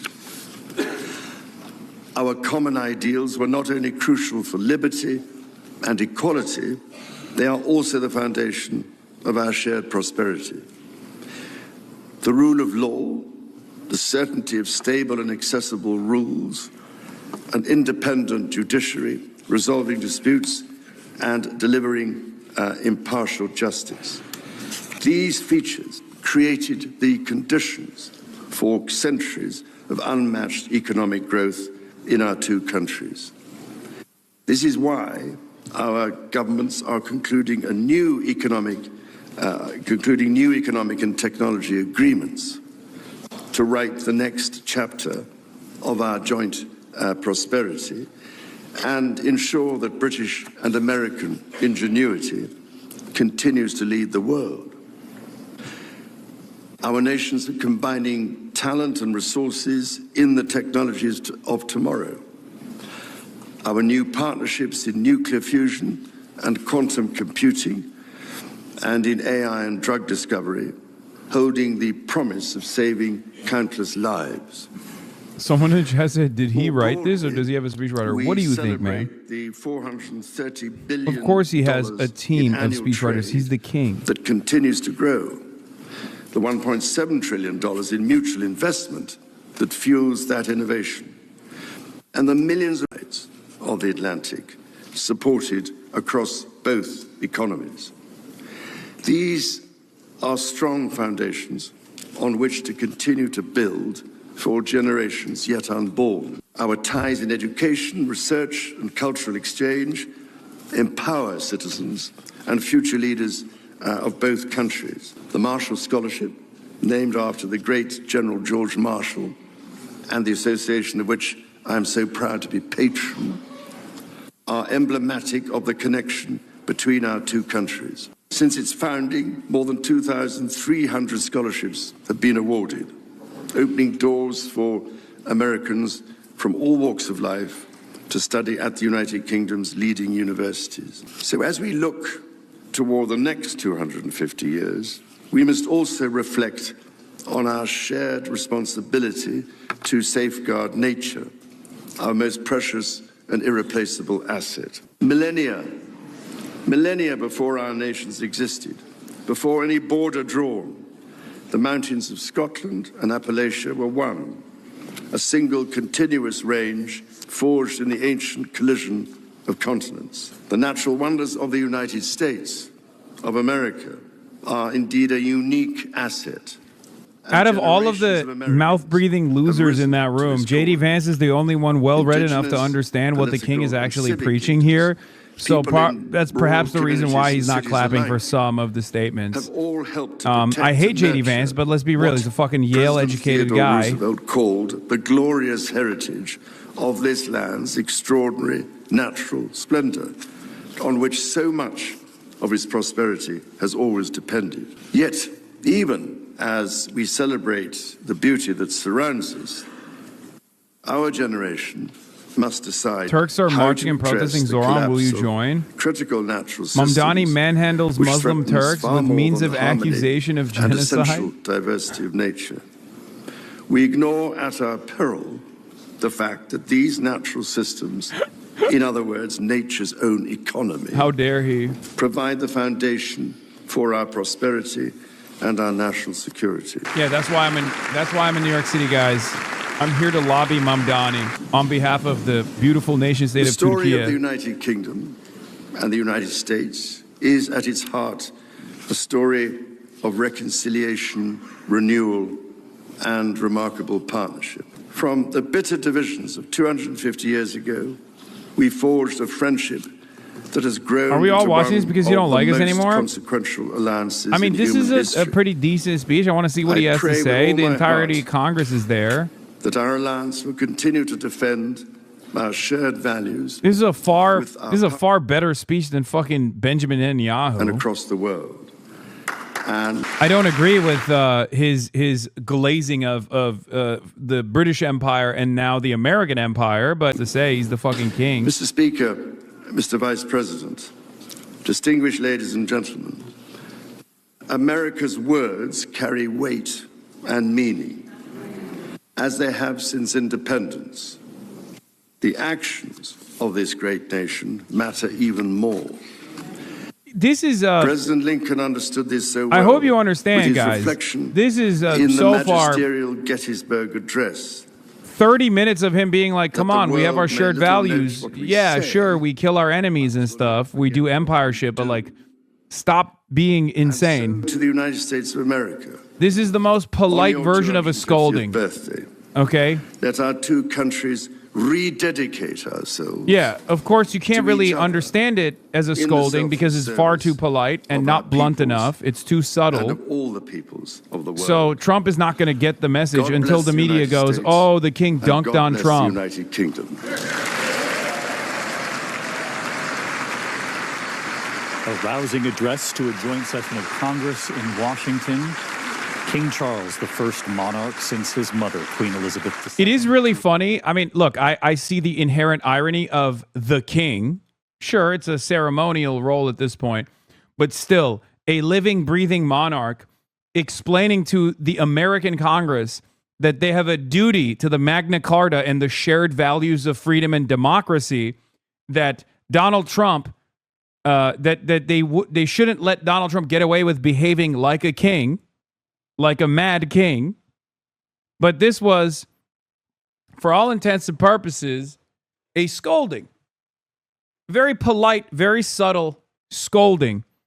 A very polite, very subtle warning. It's not an accident that he brought up Magna Carta as a shared value. Okay? Donald Trump is trying to destroy due process. Donald Trump is moving in a way that is unbelievably undemocratic. This is the reason why he's doing this is what the main point of the speech was, which is, come on, we're the United Kingdom. I'm the king of the UK. I have sovereignty over the Commonwealth.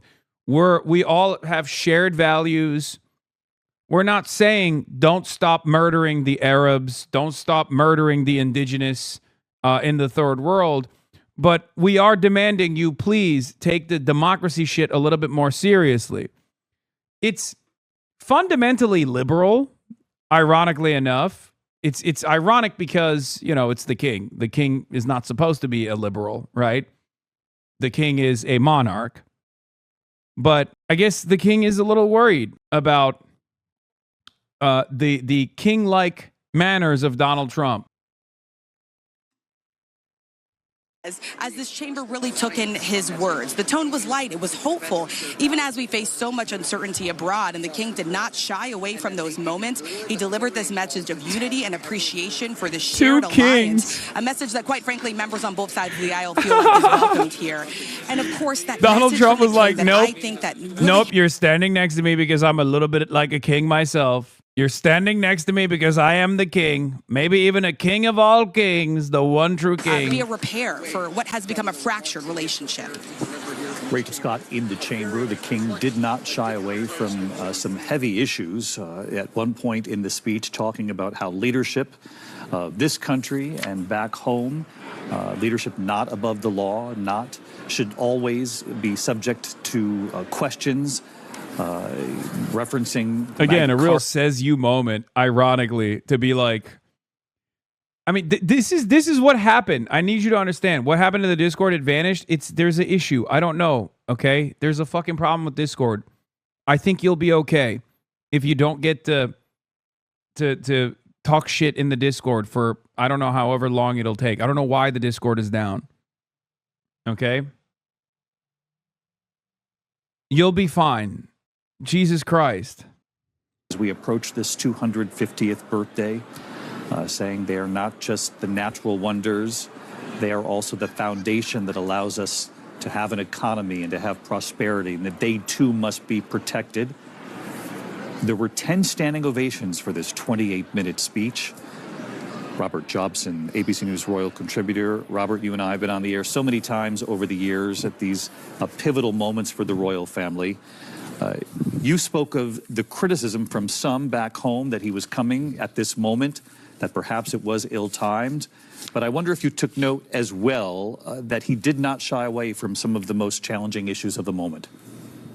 He certainly didn't, David. And I think what really came across in that speech was the sense of keep calm and carry. This guy's awesome. I love. My favorite thing is like seeing American news broadcasters, royal contributors that you rarely ever hear from because we genuinely don't give a shit about the king or the royal family usually.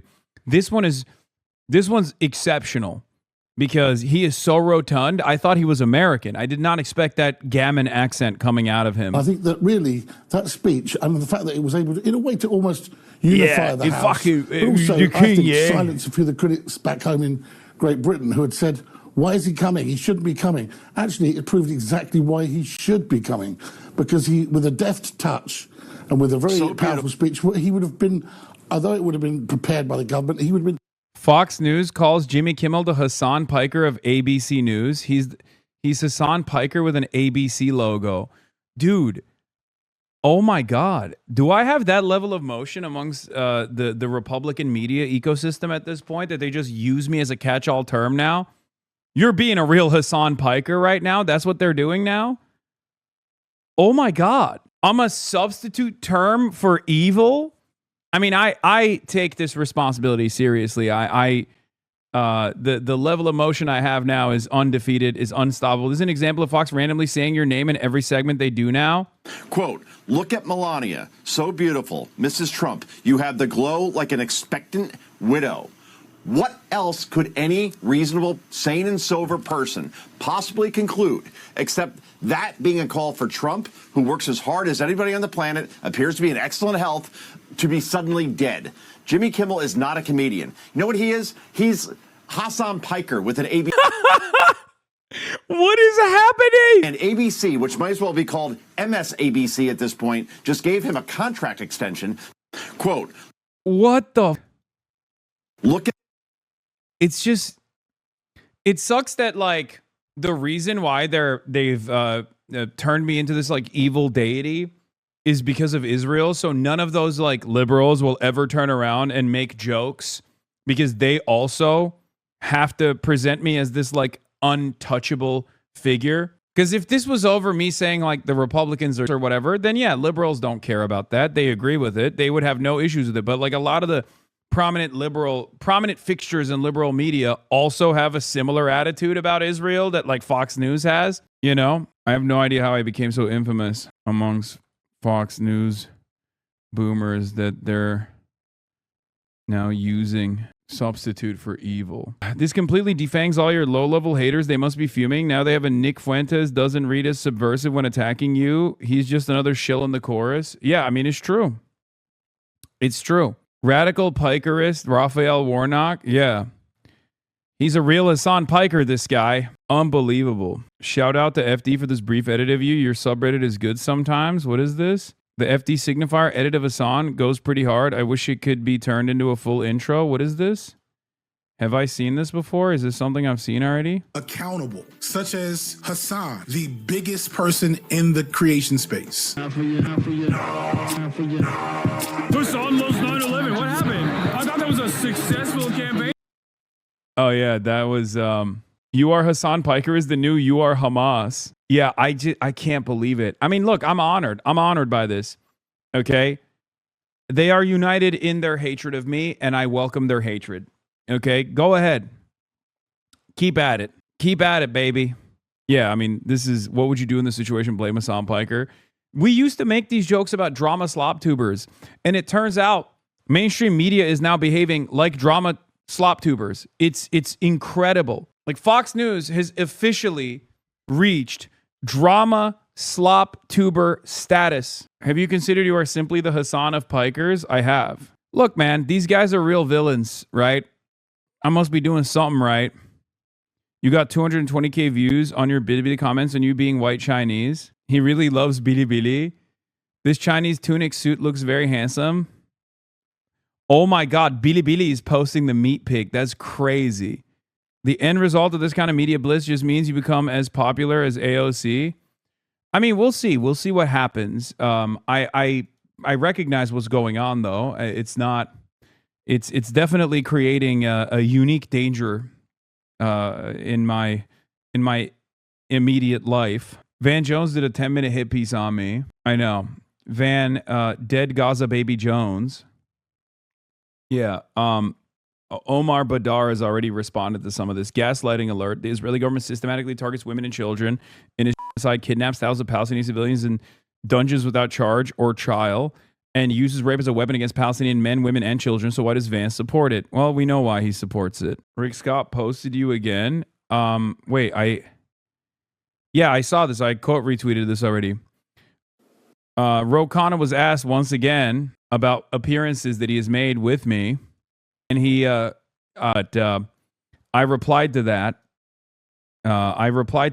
By saying, in a just world, you would be in prison. I say, it's so funny to me that everyone hears Rick Scott's desperate cries and agrees that in a just society, he'd at least be thrown in prison for doing record-breaking Medicare fraud. Here is Rick Scott crying about me, or on Twitter, because Ro Khanna went on Brian Kill Me and was asked about his affiliations with the radical Hasan Piker. Okay, here's Hasan Piker and some of the things he said. If you cared about Medicare or Medicaid fraud, you would kill Rick Scott. I'm pro stealing from big corporations because, you know, they steal quite a bit more from their own workers. Brian Thompson, as the United Healthcare CEO, was engaging in a tremendous amount of social murder. Virtually every American has a similar experience, a shared experience where... Bro, the clips are getting shorter and shorter. The clips are getting shorter and shorter. At some point, they're just going to be like, I'll say, don't kill Rick Scott. And then they're just going to clip the kill Rick Scott part and be like, see? What do you think about that? They're like, look at that. We got him. We got him. Yeah. Yeah, how do you feel about this, huh, Ro Khanna?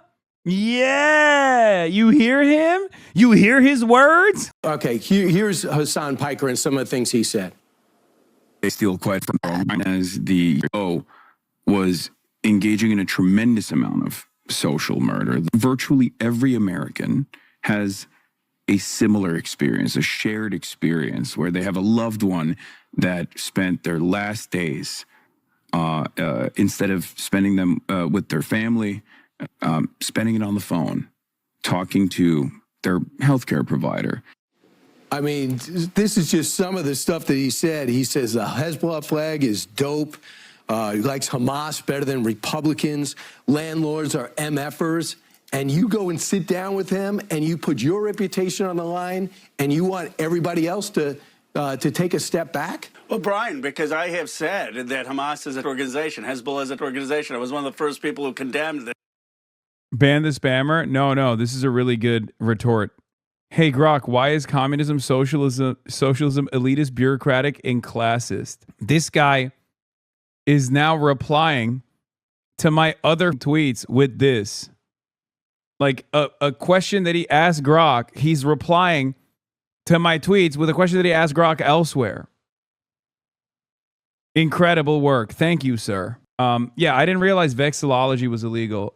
Anyway, here this is the state of discourse nowadays. People who ask Grok questions randomly and then post the question and response. Shooting of the United Healthcare Beula Jr., thank you for the 20 tier 1 gifted subs. Executive. But millions of people follow Hasan Piker. Why? Because he's speaking about some of the frustrations. He's speaking about the fact that people don't have health care in America. Bin Laden? Did you just compare me to Osama bin Laden? What the fuck is wrong with you? Oh my God. The level of Islamophobia, bitch. That's crazy. That's crazy, man. What the is this comparison? Bin Laden? Again, it's, oh my God. This camera keeps falling. Oh, it's too heavy. Okay, this is a little bit better. Did he pick Bin Laden because he's racist? Because he could have said Hitler? I mean, that wouldn't have been great either, but I assume Bin Laden is a not so subtle reference to, me being Muslim. He's like, yeah, well, this fucking You know, Bin Laden had a lot of followers. Would you fucking have Bin Laden on the broadcast too? Two guys that love doing 9/11s on American soil. This Islamic style commie, just like Bin Laden. Okay. Well, there are a lot of people on the podcast world, et cetera, who say things that are outrageous or sensationalist, and I push back when you do that. But we have to understand the anger in this country of people who feel they can't buy a house, they can't afford gas, they can't have health care, they're upset at the system. It's one of the reasons Trump won twice, and we have to engage while condemning the violence. But if you look at, I never engage in approving of violence, approving of the incitement of violence, and I'll condemn it when I hear it. Congressman, I just can't believe you choose to go on. I mean, Cory Booker and others have not. Yeah, he's going on your show, dumbass. You literally said you want to murder every homeless person. What are you talking about? You fantasized on, not this show, but on this network about how you had an appetite that was insatiable for the murder of the homeless. Okay? Again, if he's going on your show, I don't think you have a leg to stand on here.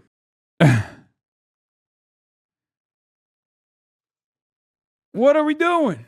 What are we talking about? Excellent pushback. I mean, seriously. I swear to God, what looked like Jimmy Patronis' Florida 1 District handed Camilla a weird-ass object. She was going down the aisle. Check out 1 minute. Okay, dude. Okay, calm down, all right? Stop panicking. It's probably fine. Anyway, so that was the good-natured Brian Kilme, who wants to murder the homeless, talking about how scary I am and how violent my commentary is. Is tonight Hannity night? No, it's not. No, it's not Hannity night yet. Anyway, here was Trump's speech. Now that you listened to let's hear from our American king, who is maybe not so verbose. The centuries since we won our independence, Americans have had no closer friends than the British. We share that same root. We speak the same language. We hold the same values. And together our warriors have defended the same extraordinary civilization under twin banners of red, white, and blue. My wonderful mother, Mary MacLeod. Mary MacLeod was born in Stornoway, Scotland, the Hebrides, and that's what they call very serious Scotland. There's no question about it. Some places they say, well, it wasn't really Scotland. The Hebrides, that's real serious Scotland. That's where they had their greatest of warriors. The greatest of warriors.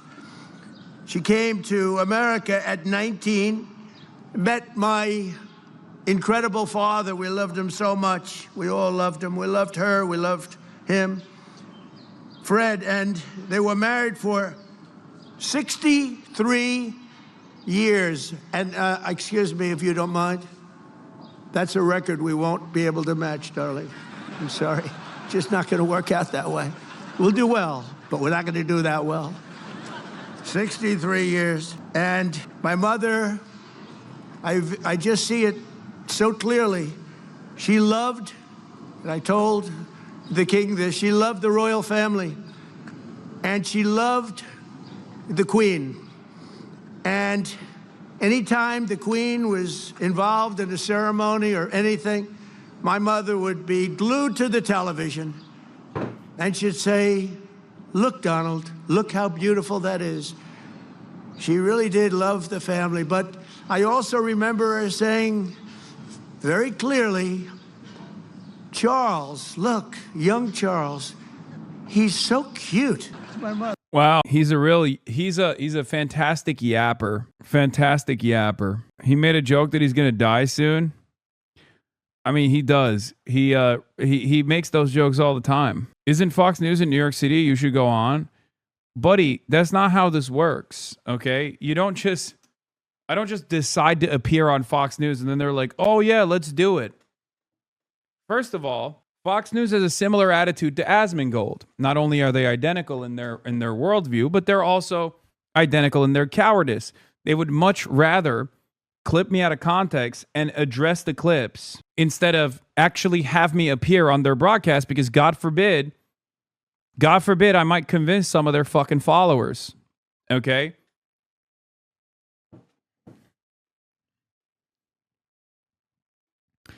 When is the Sean Hannity podcast? It's next month, I think, or the end of it's going to be next month, most likely. Yeah, I'll just pull up to the Fox News building and be like, yo, what's up? Have me on right now.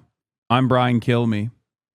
I'm Brian Kill Myself. Anyway, yeah, leftists on Twitter. Why, yes, I do organize and do direct action. For example, my Marxist book club /Polycule meets once every other week to debate whether COVID masking is still centrist liberals on blue sky. We must do an armed insurrection. Armed rebellion now. It is the only honorable option. I got a nipple ring just because of you. Okay. That's good to know, Rose all day. Thank you for telling us that. Yeah, a centrist revolution is upon us. Heated clash, Top Dem pressed on controversial podcast appearance. I guess, wait, is this the fucking Rokana? Oh, God. It was 8 long Political minutes. Violence and rhetoric has got to stop. And that's something President Trump said right after the incident on Saturday night. When you have reporters, when you have media just being overly critical and calling the president horrible names for no reason and without evidence, without proof, it shouldn't surprise us that this type of rhetoric takes place.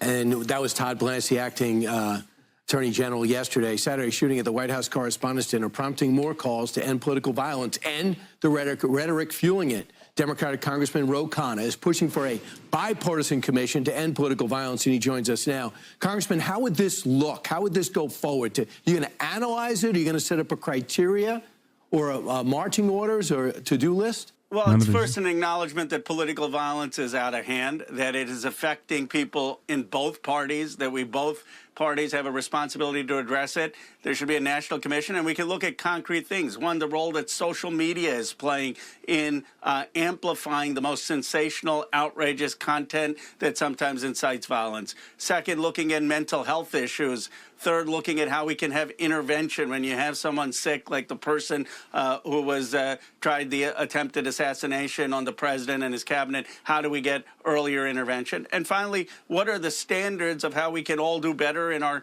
political rhetoric without violating the First Amendment? We want robust speech. People should be able to criticize me, but there's a difference between criticism and the incitement of violence. Right. I agree. I think the sentiment is widespread, although it didn't seem like it was being embraced by Hakeem Jeffries yesterday. Get out of my city. You not from New York City, get out. Buddy, I played a role in getting your current mayor elected, okay? You can't be out here saying stuff like that. You can't be out here talking this big shit, okay? It's our city, comrade.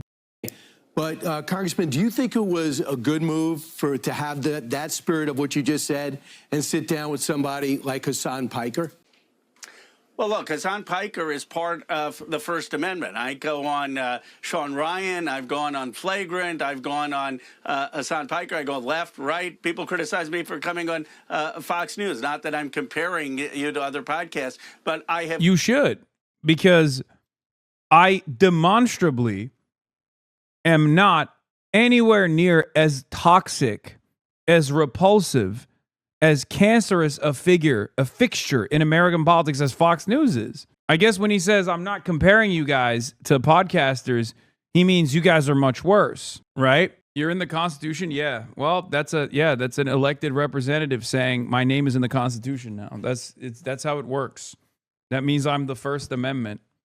I am now the First Amendment of the Constitution. Condemned unequivocally the idea that America somehow deserved 9/11. Of course we didn't. It was a terrorist attack by al-Qaeda. I've condemned the idea that anyone would threaten the life of a sitting senator. I disagree with Senator Scott. Of course he should be safe. So one can have conversations, but condemn any incitement to violence. You really think that, okay, here's Hasan Piker. Yeah, he does the clip copy, and then he responds. But millions of people follow Hasan Piker. Why? Because he's speaking about And then he turns around and says, well, millions of people follow Osama bin Laden. Would you go on his podcast too? Like a fucking idiot. Somehow they're, listen, I pushed back by a house. They can't afford gas. They can't have health care. They're upset at the system. It's one of the reasons Trump won twice. And we have to engage while condemning the violence. But if you look at, I never engage in approving of violence, approving of the incitement of violence, and I'll condemn it. You shouldn't allow him back on your stream if he's going to throw you under the bus. He needs you. You don't need him. Ro really isn't defending you, though, no? Yeah, his defense of me is, again, very like... his defense, his quote-unquote defense of me is more so a defense of, like, appearing alongside me. Right? It's fine. I do think it's a little silly. Like...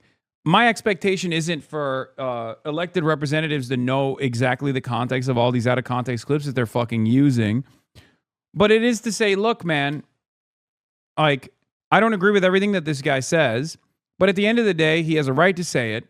And the reality of the matter is, you guys know that too. You guys embody that spirit, right? You hate cancel culture. And here you are using clips out of context against the dude who speaks for 8 hours a day on hot button issues. You yourself, Brian Kilme, have openly stated, unprompted, that you wanted to murder homeless people. And here I am on your broadcast. I'm appearing on Fox News, right? Enough with this nonsense. The cancel culture is universally opposed for good reason. You can't, on the one hand, say you hate cancel culture, and then on the other hand, utilize the exact same techniques that you opposed that allowed Trump to win the election. It's so cynical. There's a major double standard here, and you guys are leaning into it. They would never invite him back. Yes, they would. That clip would do numbers.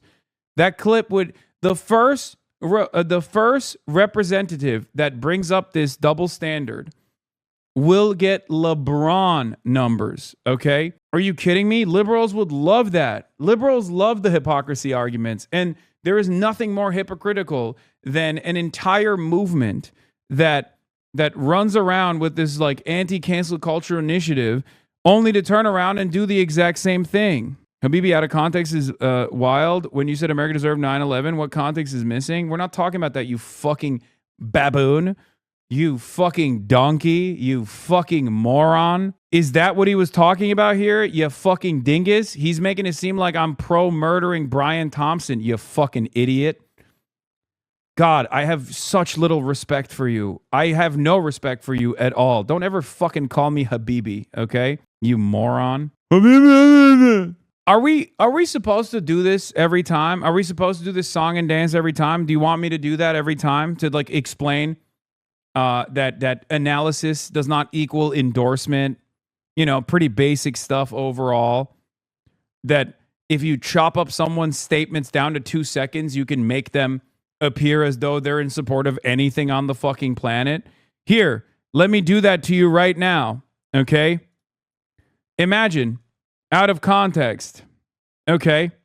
You just said, if I just chopped it up to America deserved 9/11, boom, all of a sudden, you have now said America deserved 9/11. Is that, do you understand? Why did you say America deserved 9/11, Pixel? Why are you in support of 9/11? Why do you want to do 9/11 again? Here you are saying Habibi as well. Very Arab. How Arab of you. Do you understand? It's really fucked up, chatter, that you said America deserved 9/11. Here, take a day off. Stupid. Alert the authorities. When I hear it. Congressman, I just can't believe you choose to go on. I mean, Cory Booker and others have not. But I want to ask you about DHS funding because it's really important. While we try to get the rhetoric down and people safe, DHS is not funded. Border Patrol is not funded. Yeah. We got through the most important story. Let's talk about DHS funding. Yeah, now they love Cory Booker because Cory Booker said he wouldn't go on the stream. All right, what's next? Despite the videos and the accounts of what happened Saturday night. I love these guys complaining about conspiracy theories, by the way. It's so funny to me when they're like, wow, can you believe it? Liberals are coming up with conspiracy theories about a shooting that took place. And I mean, it wasn't like no one died. Conspiracy theories are now running. This one's not on YouTube, Dem Strategist. went on Fox News to slam Democrats for associating with me. Oh my God, another one of these like cucks. Streamer Hasan Piker. And Hasan Piker says he loves stealing. Watch. I think it's cool. We gotta get back to cool crimes like that, like bank robberies, right? Stealing priceless artifacts, things of that nature. I feel like that's way cooler than the 7,000th new cryptocurrency scheme that people are engaging in. I sometimes wonder if they're doing this as an exercise to see how dumb their audience is. Like to see if there's any pushback on something that is so clearly said in jest, like so clearly a fucking joke. I wonder if they're doing it on purpose to be like, no, you guys are hogs. You're at the trough and we're feeding you garbage. I'm pro stealing from big corporations because, they steal quite a bit more from their own workers. So, is it the right move for Democrats like these to associate with this podcaster? Michael LaRosa is a Democratic strategist and the former press secretary to Jill Biden. And we love having him on the show, and he joins us now in studio. Thanks for coming all the way over. Thanks for having me. So let's talk about, for those who don't know who Hasan Piker is, maybe it might be good for us just to show this clip really quick. It's funny because, like, at a time when the average radical centrist Democrat is literally trying to kill the president, okay? That's how angry and frustrated the average Democrat voter is, like lifelong Democrat voter is. That's how much they oppose the current administration, okay? These guys are like, oh, well, as a Democratic Party consultant, I think we can find bipartisan consensus here. Like, what are we doing? Do we have to suspend our disbelief for a moment and assume that Fox News cares about the future of the Democratic Party? Talk about a guy who doesn't read the fucking room. Any Democratic consultant that goes on Fox News to defend whatever Fox News is cooking up is not a real Democratic consultant. They're a consultant for the oligarchs who are bipartisan, who don't care about whichever party gains their loyalty because their goals are the same at the end of the day. This is his reaction to the execution, really, in the streets of CEO Brian Thompson.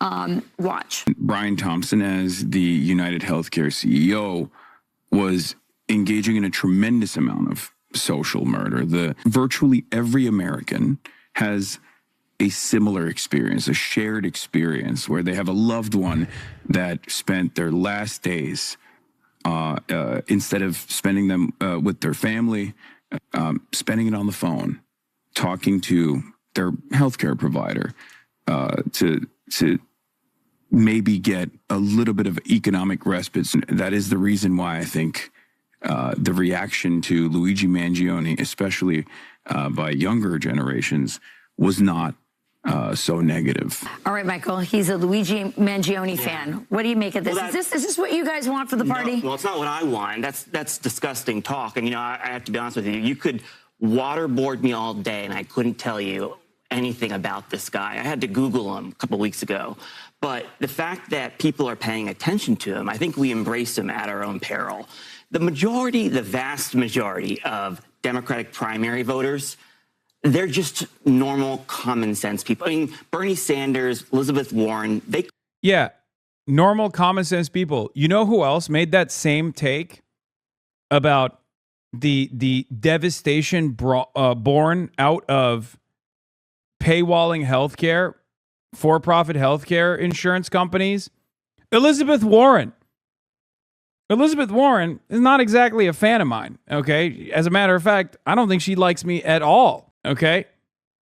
And she also recognized that there was tremendous anger in the air due to the experiences that ordinary Americans have had with private healthcare providers. Private health insurance is viewed very negatively by the average American.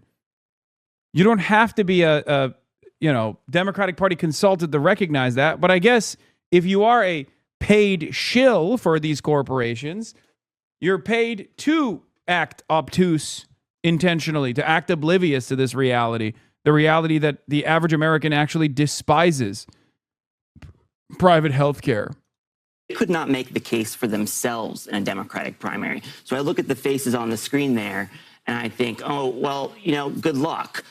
Joe Biden, it took him a couple contests, and the voters of the Democratic Party just want normal, common sense representation. And I think that's why they went with Biden. That's why we traditionally do go with a more mainstream candidate. I won't say moderate, but I'll say main. What is this graphic, bro? Oh my God. Oh my God. What the hell is happening, bro? Mainstream candidate. And I believe that Democrats will do the same. So maybe the voters are there, but this man Hasan Piker has been embraced by the New York Times, by sort of like the elites in the party in some way. And I think, tell me if I'm wrong, they're doing this because they understood the impact of the manosphere, the male podcast world really helped. By the way, it is really funny because this is exactly what liberal media did for years and years to the manosphere, constantly complaining about them, demanding that Democrats don't actually touch the manosphere with a 10-foot pole, and constantly chirping about it. Now, of course, there's plenty of things that members of the manosphere have said that are unbelievably repulsive in comparison to like clips that they take of me out of context to be like, oh, see, Hasan is doing systemic analysis. Clearly, that means it's an endorsement of mass theft and bloody murder in the streets. Like all this stuff is exactly what liberals did for the longest fucking time. And then they learned, I think, from that lesson that they can't just like avoid these independent circles, right? They can't avoid these independent media outlets because that's where the eyeballs are. President Trump, and they think maybe. But I don't have an issue with this graphic because these are some of the best. These are some of the best politicians in the country right now, with the exception of these last two, right? Who said they'd be willing to appear on my live stream. Again, no invites have been sent out except for Gavin Newsom. But like here, let's cut this part out. But yeah, like look at this. Does Hasan follow the Dre dossier at Substack.com? No. Also, it's fucked up that Ilhan Omar is not on this list. This list is also international. Leader of the LFI, Jean-Luc Mélenchon, is a member of this list. Zach Polanski, the head of the Green Party, is a member on this list as well. I say this is a pretty fucking solid list. Giannis Varoufakis, Keith Ellison, there's more. But yeah, some of these are unbelievably popular figures, like Bernie Sanders, Zohran Mamdani. These are unfathomably popular figures. Avi Lewis, we'll have Avi Lewis on as well eventually. Talked to him before he became the head of NDP. I was trying to link up with him and his wife when I was in their neighborhood. It didn't end up happening.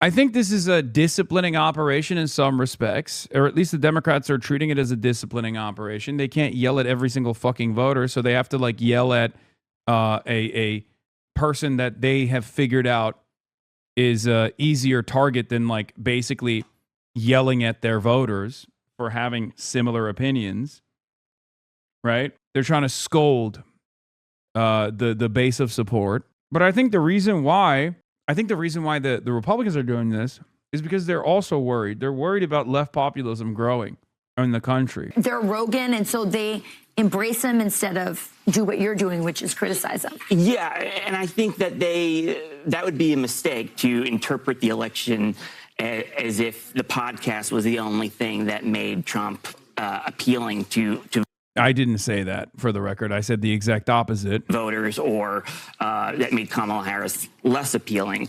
It's not that podcasts were the secret sauce. It was that Trump made himself available and accessible to everyone. He held press conferences. You talked about it earlier in your show. Yeah.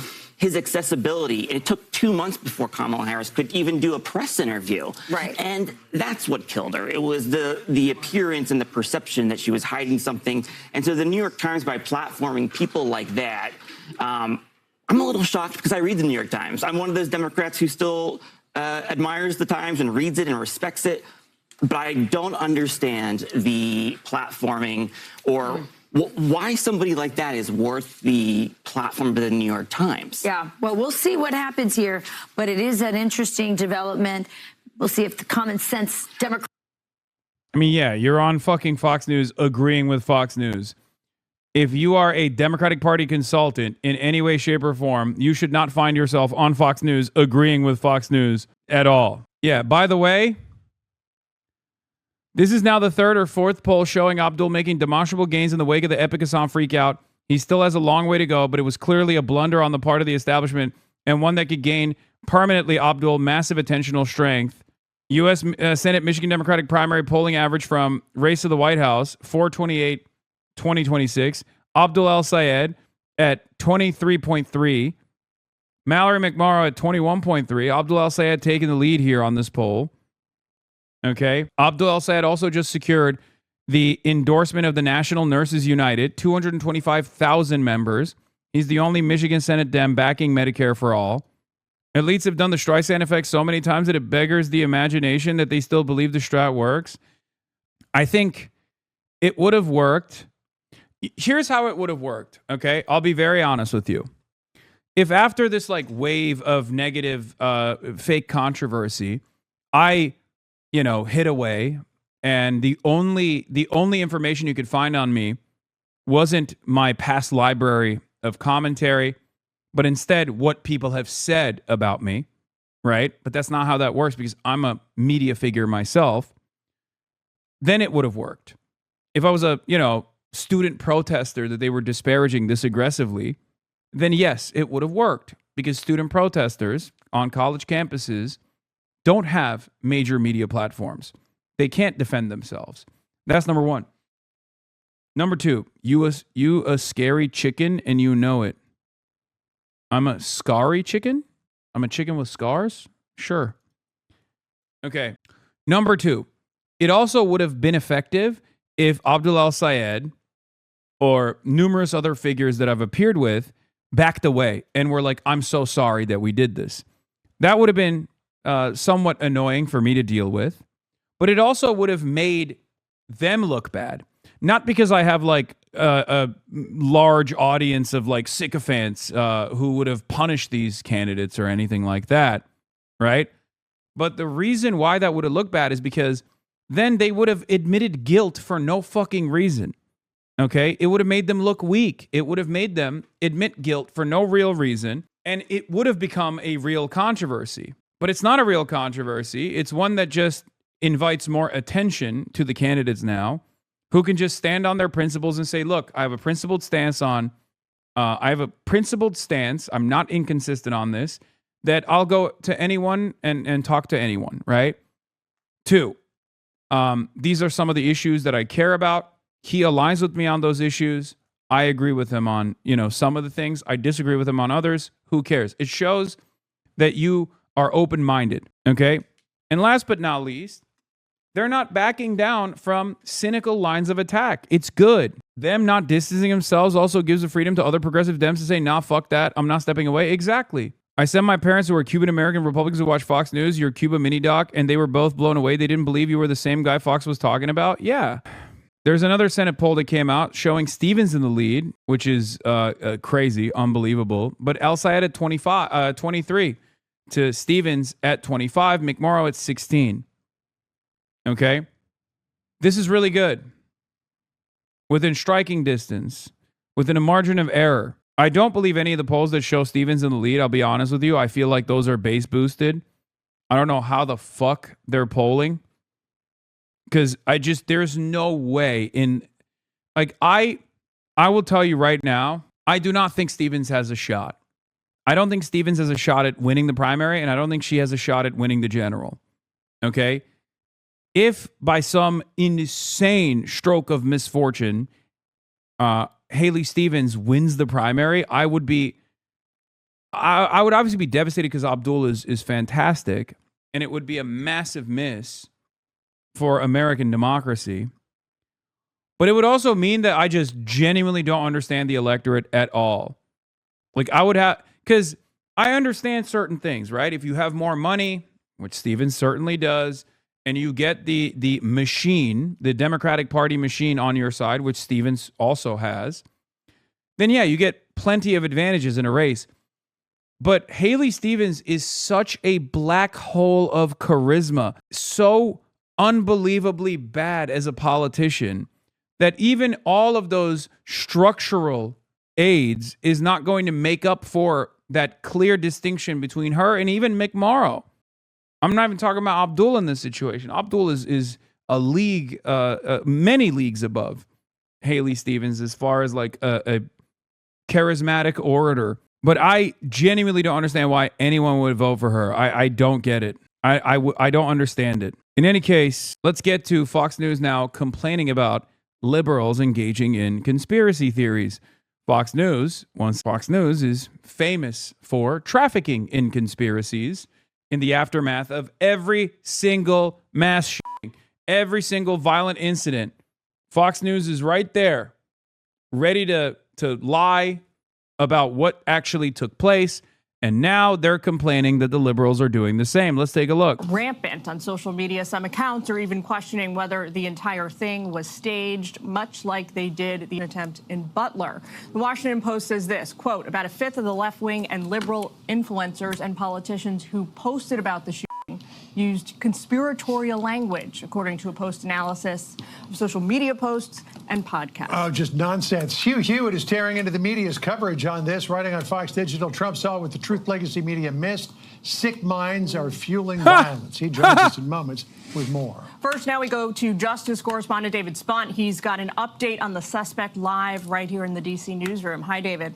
Hi, Jillian and John. Well, the suspect is sitting behind bars right now waiting for a detention hearing. That's going to happen on Thursday. If convicted after trial, Cole Allen could spend the rest of his life in prison. More charges are also expected in this case as new evidence comes to light. Make no mistake, this was an attempted...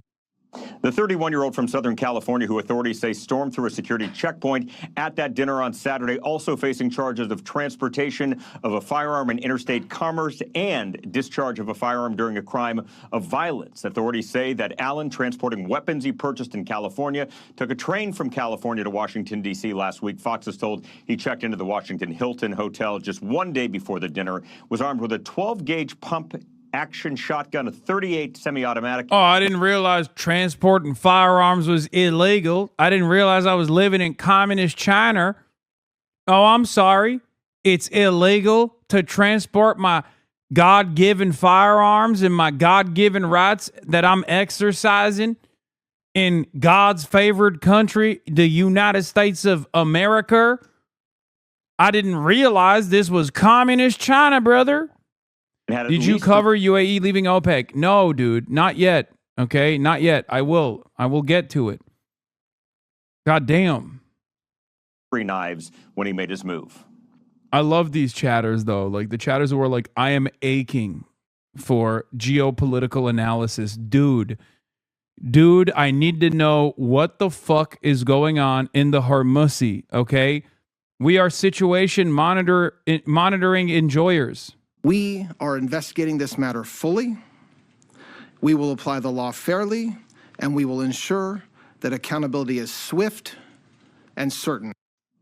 According to the criminal complaint released less than 24 hours ago at 8:40 Saturday evening, Allen, knowing the president and first lady were already seated in the ballroom, approached security, ran through the magnetometer as seen on the surveillance footage right there. The complaint alleges that Secret Service heard a loud gunshot. One officer was shot in the chest but was wearing a bulletproof vest and survived. Let this be a message to anyone who thinks that Washington, D.C. is the place to act out political violence. And if you are willing to do so with a firearm and cross state lines, we will find you. Cole Allen is back in federal court on Thursday, where the government will argue why he should remain held in jail until trial. At this point, he does not have private counsel. He's represented by 2 federal public defenders. Jillian, John. David, are you hearing anything from your sources? We have not officially about the investigation into who exactly shot the Secret Service agent who was wounded. It's a good question. I'm glad you brought it up. It's unclear right now. It's something we've asked DOJ officials. The deputy, or I don't want to say the former deputy attorney general, now the acting attorney general, Todd Blanche, asked yesterday. The way that it's written in the criminal complaint is very careful to say that the Secret Service heard gunshots and then a Secret Service agent was hit in the chest. Luckily, that agent survived. That agent had a bulletproof vest on, the initials VG of that agent, but it's still not clear. And we asked as journalists point blank who shot the Secret Service agent. Right now, they say that's still under ballistic testing going on at Quantico, Virginia. All right. Well, David, keep us posted. We will check back with you as needed this afternoon. Thanks very much for kicking us off, John. All right, let's bring in Hugh Hewitt, Fox News contributor, host of the Hugh Hewitt Show, to delve into this more. So 3 attempts against President Trump's life in the past 2 years. That is not a coincidence by any means. What do you think is driving it? The internet is driving it. President Trump's interview on Sunday night, he referred to the shooter as unbalanced, as troubled, as sick. He's right about that. But then we have to step back and ask, what is fueling this generally, whether it is Butler, whether it's the guy in the tree in the Florida golf course, the killer of Charlie Kirk. And then if you go way back, John, 10 years, and I'm sure you'll remember it, not sure Jillian will, 10 years ago, an unbalanced man with a gun stormed the Comet Ping Pong Pizza, 3 miles away from the Washington Hilton. He was going to avenge Pizzagate. And it turns out he'd been living on the internet and he'd swallowed it hook, line, and sinker, and he thought there were children in. Yeah, who could? Yeah, which movement fueled these sorts of conspiracy theories? We're all trying to find out the guy who did this, you know? Wow. Which president has actually sincerely leaned into QAnon, like made direct references to that same movement that this guy is now shitting on? Oh, that's right. That was Donald Trump. Donald Trump, on numerous occasions, has actually offered straight up direct dog whistles to the QAnon movement. What's next, dude? You're going to be like, yeah, unbelievably violent sentiment coming from Republicans probably caused the Minneapolis shooter to go and kill Democratic legislators. Like, who's doing it, I wonder? Who's fucking doing that? Which movement has been doing that? Yeah, I refuse to be lectured about conspiracy theories by a guy that thinks the 2020 election was stolen. God damn it, Twitter. I don't fucking want to download it as an app. What is this bullshit? Every time I click on a new Twitter link, it's going to try to force me to download this fucking app? Is that what's going on? I refuse to be lectured about conspiracy theories by a guy that thinks the 2020 election was stolen and whose employer had to pay an $800 million legal settlement for pushing conspiracy theories. Arrest warrant issued for former FBI Director James Comey. Nice. But yeah, Guy Benson, Fox News political analyst, complaining about conspiracies. Nearly half of American leftists believe the Butler attempt, which killed someone, was a false flag inside job. Insane conspiracy nuttery. One of those leftists, it turns out, is the guy who tried to finish the job at the White House Correspondents' Dinner per CNN reporting. It's for the 8647 post, by the way. I'm not lying. Yeah, unbelievable. Ken Clip also showed in a new article he hated the Dems too. All right, I'll look at this. This is kind of like Ben Shapiro thinking he could do unlimited racism and it wouldn't backfire. Yeah, no, it is exactly that. It's leopards eating their own fucking faces. And guess what? They don't like it. They don't like it one bit. Megyn Kelly, the left, and Hasan Piker don't just justify political violence. They celebrate it. Oh my God. Fucking motionless. I don't care about this. This is the dangerous radical tearing the nation apart. Got some creatine. Slammed a okay, dude. Yes, I'm jorking it. I'm jorking my peanuts. Did you talk about the shooter brother warning the police he was coming? Yeah, I covered it the day of, or the next day. Hold on, where the fuck was I? Oh yeah, let's continue with this. In the Comet Ping Pong Pizza, he was sentenced to 4 years in jail by now Supreme Court Justice Ketanji Brown Jackson, but it was because of the waters in which he swam, and very quickly those waters, 4chan, QAnon, became off limits to anyone who was serious. You couldn't quote him, you couldn't be on him, you couldn't think about him. Yep. What are you saying? The president, literally, the president of the United States of America, the current president of the United States of America, straight up was leaning into the QAnon conspiracies. He appointed a QAnon conspiracy theorist to be the guy. he appointed another QAnon conspiracist who also happens to be a Fox News anchor as well, Dan fucking Bongino, as the deputy director of the FBI. What are you talking about? The idea that the Republicans shied away in any way, shape, or form from the QAnon conspiracy is laughable. Not only is it laughable, but it goes far beyond the QAnon conspiracy theories. Donald Trump and Fox News is responsible for the conspiracy that the 2020 election was stolen. Donald Trump was so responsible for that he actually tuned up his entire fan base, HVAC business owners from all around the country, into flying to Washington, D.C. to try to do an insurrection. Okay? He didn't just form the conspiracy and give it shape, but he also fomented the anger and then tried to use that anger to do an insurrection. Now, it doesn't end there.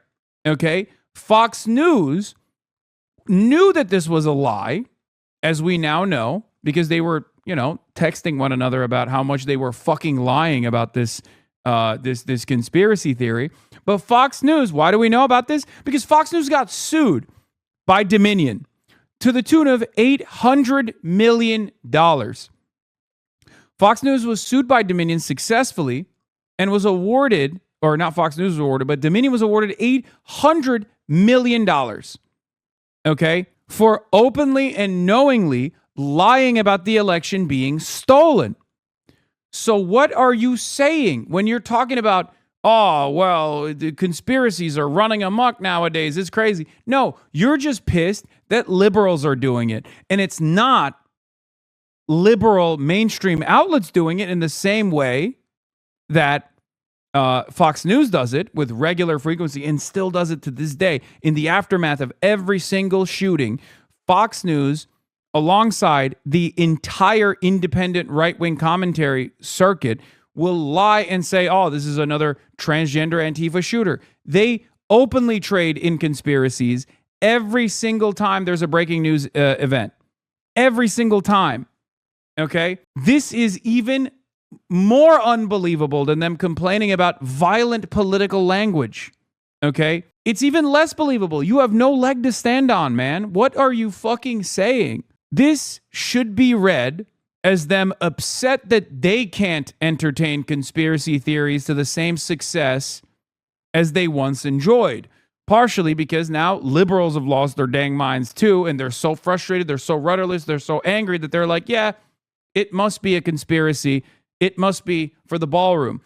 Part of the reason why they also feel that it must be for the ballroom, and I do kind of understand where liberals are coming from with this, is because the entirety of the right-wing media ecosystem, alongside John Fetterman, who's also a part of the right-wing media ecosystem, let's be real, came out in unison and said, this is why we need a ballroom. What the fuck is the expectation when you see every single conservative media figure alongside conservative legislators coming out and saying, this is why we need to fucking build a ballroom? Of course people are going to be like, that's weird. That's a strange thing. What? That's not my first opinion that's not my first reaction when I see yet another attempt on the president. I don't just go, oh, it's time for the ballroom. Like, that's a very weird response. It's a very weird and very clearly coordinated response. So, of course, people are going to look at that and go, that's odd. Well, I guess, here he goes again, faking another attempt. Good. I'd never heard of him anyway, but we were learning that. Now, will that happen to the waters in which this would-be statement killer swam? Specifically, no Kings rally, crazy left-wing rhetoric from Hasan Piker. Will they be as shunned as the Comet Pizza shooters environment was shunned 10 years ago? We have to wait and see. Yeah, except you're basically giving the game away, even though there's no equivalence here between someone like myself and like fucking Alex Jones. You're unironically showing that it's successful if Democrats do lean into this shit. Okay? Like, Steve Bannon is Mr. QAnon. Steve Bannon is Mr. QAnon.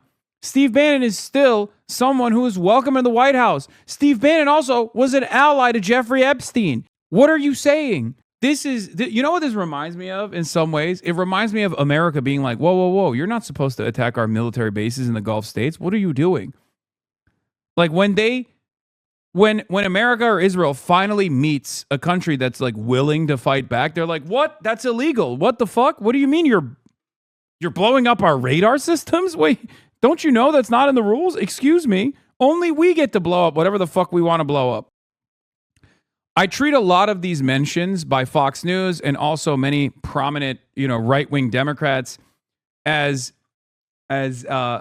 people playing a role in operating as AIPAC stooges in American mainstream media. Okay, the reason why I'm getting attacked this much is because of AIPAC. It's because of Israel. Let's be real. As a prominent critic of Israel, a lot of Democrats are very frustrated that their base has moved on from the issue of Israel. They no longer have control over it. And it's the same with the Republicans too. That's what they're worried about. They're worried about prominent Democrats leaning into someone like myself to gain credibility on the issue of Israel. That is what they're afraid of, because everyone fucking knows behind closed doors that Israel is despised by large majorities of the American population. That's it. Some of these protesters just appear to kind of lose their minds in public. I saw a video of a woman on Saturday night. She tried to get close to the president's motorcade. The police pushed her back behind the barricades. Then she started screaming F you in the face of any police officer there. And they eventually said, you know what, lady, we've had enough of this. They arrested her and took her away.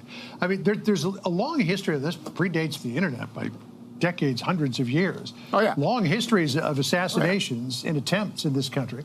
Abraham. It's so funny that they have to be like the rational, the rational party here. Oh, it's awesome. They're on the back foot, man. They're having to engage in a defensive posture. What is this? Fresh hells never seen before. If Google chooses to ethically drop out, Google drops out of Pentagon contest, develop voice-controlled autonomous drone swarms after internal ethics review. Oh my God, what the fuck are they doing? Lincoln, James Garfield, William McKinley, John F. Kennedy, they were all assassinated. Attempts on Andrew Jackson, he was the first, 1835. Theodore Roosevelt, Franklin Roosevelt, Harry Truman, Gerald Ford, 2 attempts in 17 days. Ronald Reagan, of course, at the same hotel, 1981. And then the 3 attempts against President Trump, 2 in 2024, 1 in 2026. I mean, this is a toxic environment for American presidents going back to almost the founding of this country. And maybe it's the internet now, but I mean, it's been there for a long time. Yeah, there's always a temptation for people to make themselves famous. Charles Guiteau going after James Garfield, fabulous series on that recently. In the Republic of Georgia, we can't forget, disgruntled somebody threw a hand grenade at George W. Bush. Thank goodness it did not go off. So there have been these threats forever. But I do believe that the internet, I'm going to quote John Podhoretz of commentary here, allows those people who ought not to come together to come together. It allows subgroups to find, match, and plot. It allows crazy people to feed each other's mythologies and fantasies, often violent. It allows them to build the building blocks of extreme action, and they become Robespierre. They become 1789 in Paris, and the terror begins. What we have to do, what those police did to that demonstrator, is renew the enforcement of assault, which is the justifiable apprehension of an unpermitted touching. It's a felony in almost every jurisdiction. It's a misdemeanor in every jurisdiction. We have to start arresting people for assault. Doesn't require touching. That's battery. But an unpermitted touching is an assault or a legitimate apprehension of it. We have to start arresting people, and we have to start throwing people out of colleges and classrooms who are marginal and weird, because we can't let our kids be taught by them. Yeah, you know, there's all of these conspiracy theories that have been surrounding President Trump since the first shooting in Butler, and now even some members of Congress appear to be entertaining it. Listen to what Jasmine Crockett posted on her X account. She said, has there ever been a president have this many close attempts on their life? Maybe it's lax gun laws, maybe it's lack of mental health funding, or maybe it's fake. Who knows? Maybe it's fake? I mean, I was there, and that was not fake. Oh. John, I haven't gone in 10 Oh, you're mad? Oh, no. I can't believe it, dude. I can't believe people are skeptical. years. It's not my thing. So I'm glad you were safe, but everybody knows it's not fake.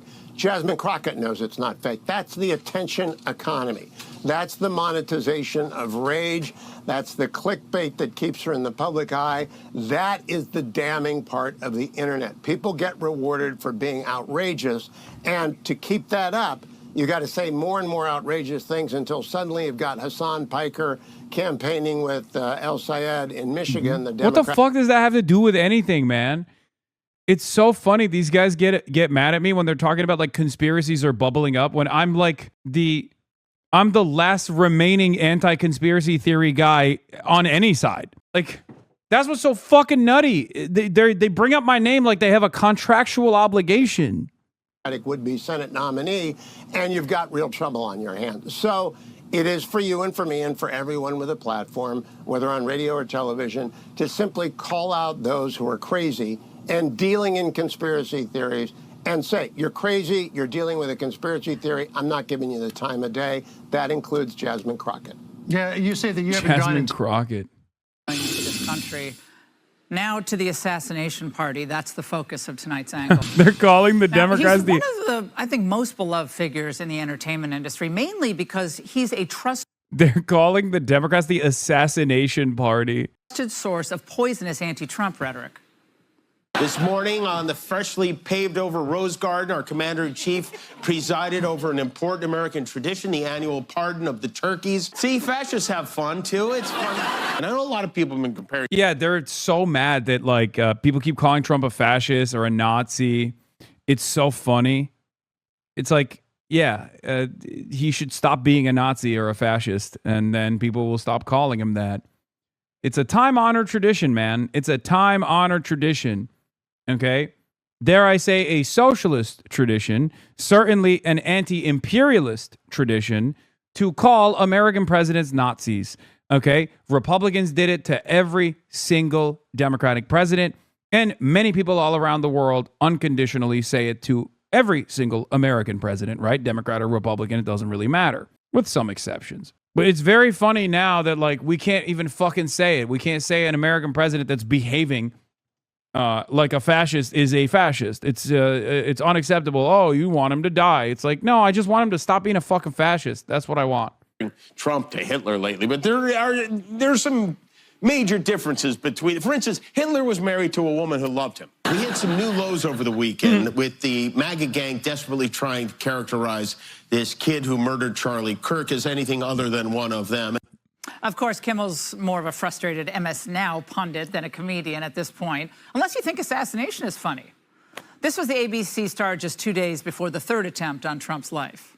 We're going to have fun tonight. You decided to stay, Mr. President. And don't worry, if we bruise your ego, it'll only make your hands look less disgusting. You're looking good, though, Mr. President. Who did your... Unless you're Zoran, then you could say it to his face even. I know. The mileage that this man gets... the allowance that this man has. Makeup craft singles. First Lady Melania is here. Look at Melania, so beautiful. Mrs. Trump, you have a glow like an expectant widow. Deeply unfunny, man. Just when you thought they couldn't get any lower. Yeah, First Lady comment. I wonder if Cole Thomas Allen was watching.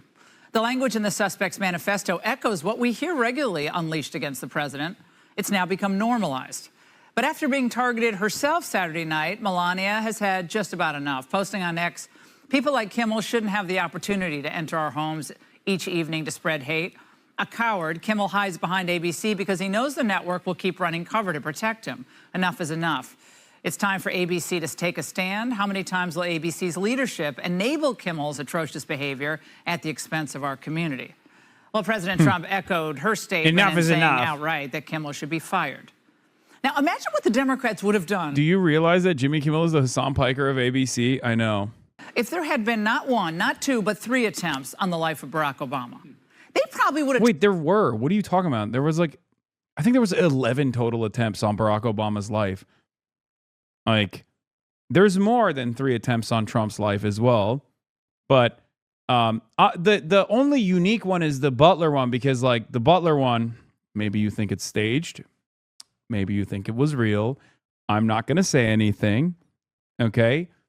But the only reason why that was unique is because that one actually dinged him, right? If we believe the official narratives that he actually got shot in the ear, but he had he had an incredible, incredible capabilities to rejuvenate his ear like that.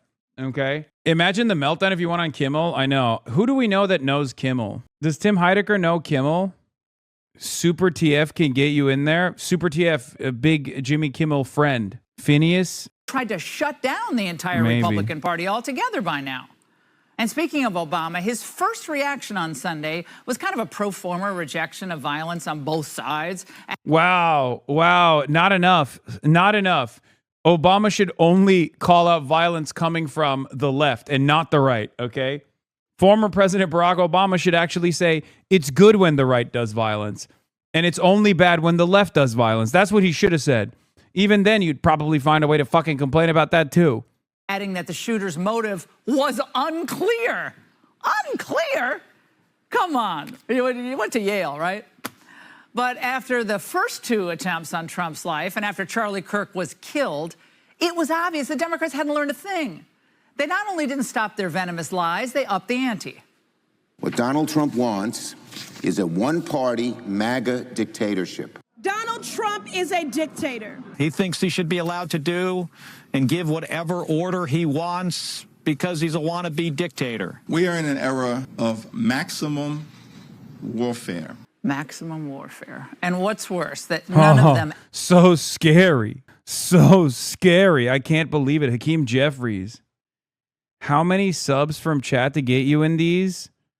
$118? What are we doing? Bro, I got too much meat for that. What are you talking about? There's no shot. Where does my penis go in these? Where does my ass go? What are we doing? 1,000 subs. No, I'm kidding. I'm not going to do it. Answer the question. 1,000 subs, but I'm not going to do it regardless. So subscribe on your own peril. Girl tuck? You tuck it? I don't even know how I would be able to tuck that shit. Actually believe what they're saying. They all know they're lying. None of them truly thinks that Trump is a Nazi or that he's a dictator, or none of them think that he's going to outlaw elections in the future. I mean, I do. I can't speak for like Hakeem. Do I actually end up conceding on a lot of his ridiculous behavior? But, I do legitimately think that. Repeat the slander for campaign donations and to get voters to the polls for raw power. So why would they all show up Saturday night to hear a dictator? They wouldn't. The Gafkas, thank you for the But subs. countless alienated leftists who live their lives online begin to believe that it's their call of duty to stop Trump by any means necessary.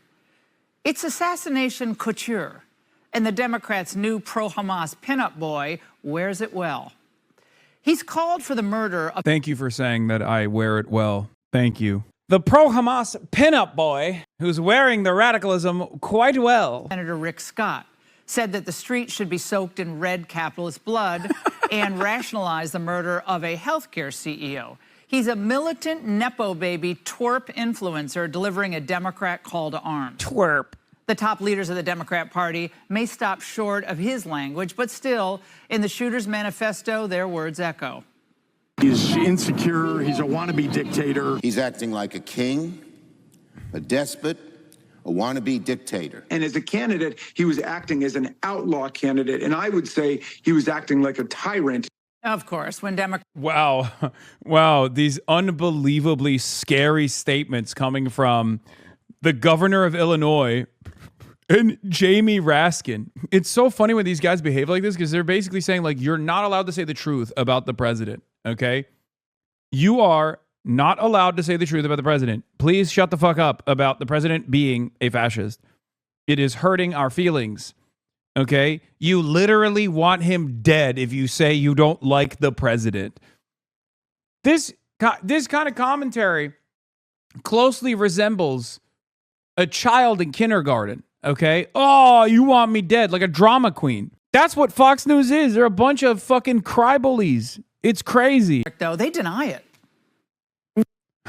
This guy, I don't know how to drive, says, when are you going to get the fuck out of America? I'm here to stay, bitch. How do you like that? Does that worry you? Does that worry you that there are a lot of politicians that I'm working with now, and that somewhere along the way, you might actually receive free health care? You're like, no, I don't want Medicare for all. I don't want government-funded health care. No, don't do it. I want to pay, I want health care to cost an arm and a leg. No. And you're like, no, you're going to get it. You're going to get that fucking free health care. That's right. I'm going to force it upon you, authoritarian style. No, I don't want free college education. I don't want that. I don't want dignity in my workplace. I don't want to have more autonomy in my workplace. No. Authoritarianism, baby. Authoritarian style. We're going to give that to you, and you're going to like it. You're like, no, I want all my tax dollars to go to Israel. I love Israel. Israel needs to be able to keep killing children with my money. I don't want to fix the potholes. I'm like, no, your potholes are going to get fixed, okay? Your schools are going to get the funding. We're no longer going to war for no fucking reason, okay? You're like, no, but I love that we're going to war overseas. I love when my cousin goes out there and get his dick blown off so that petro-capitalist pedophiles can justify higher profit margins.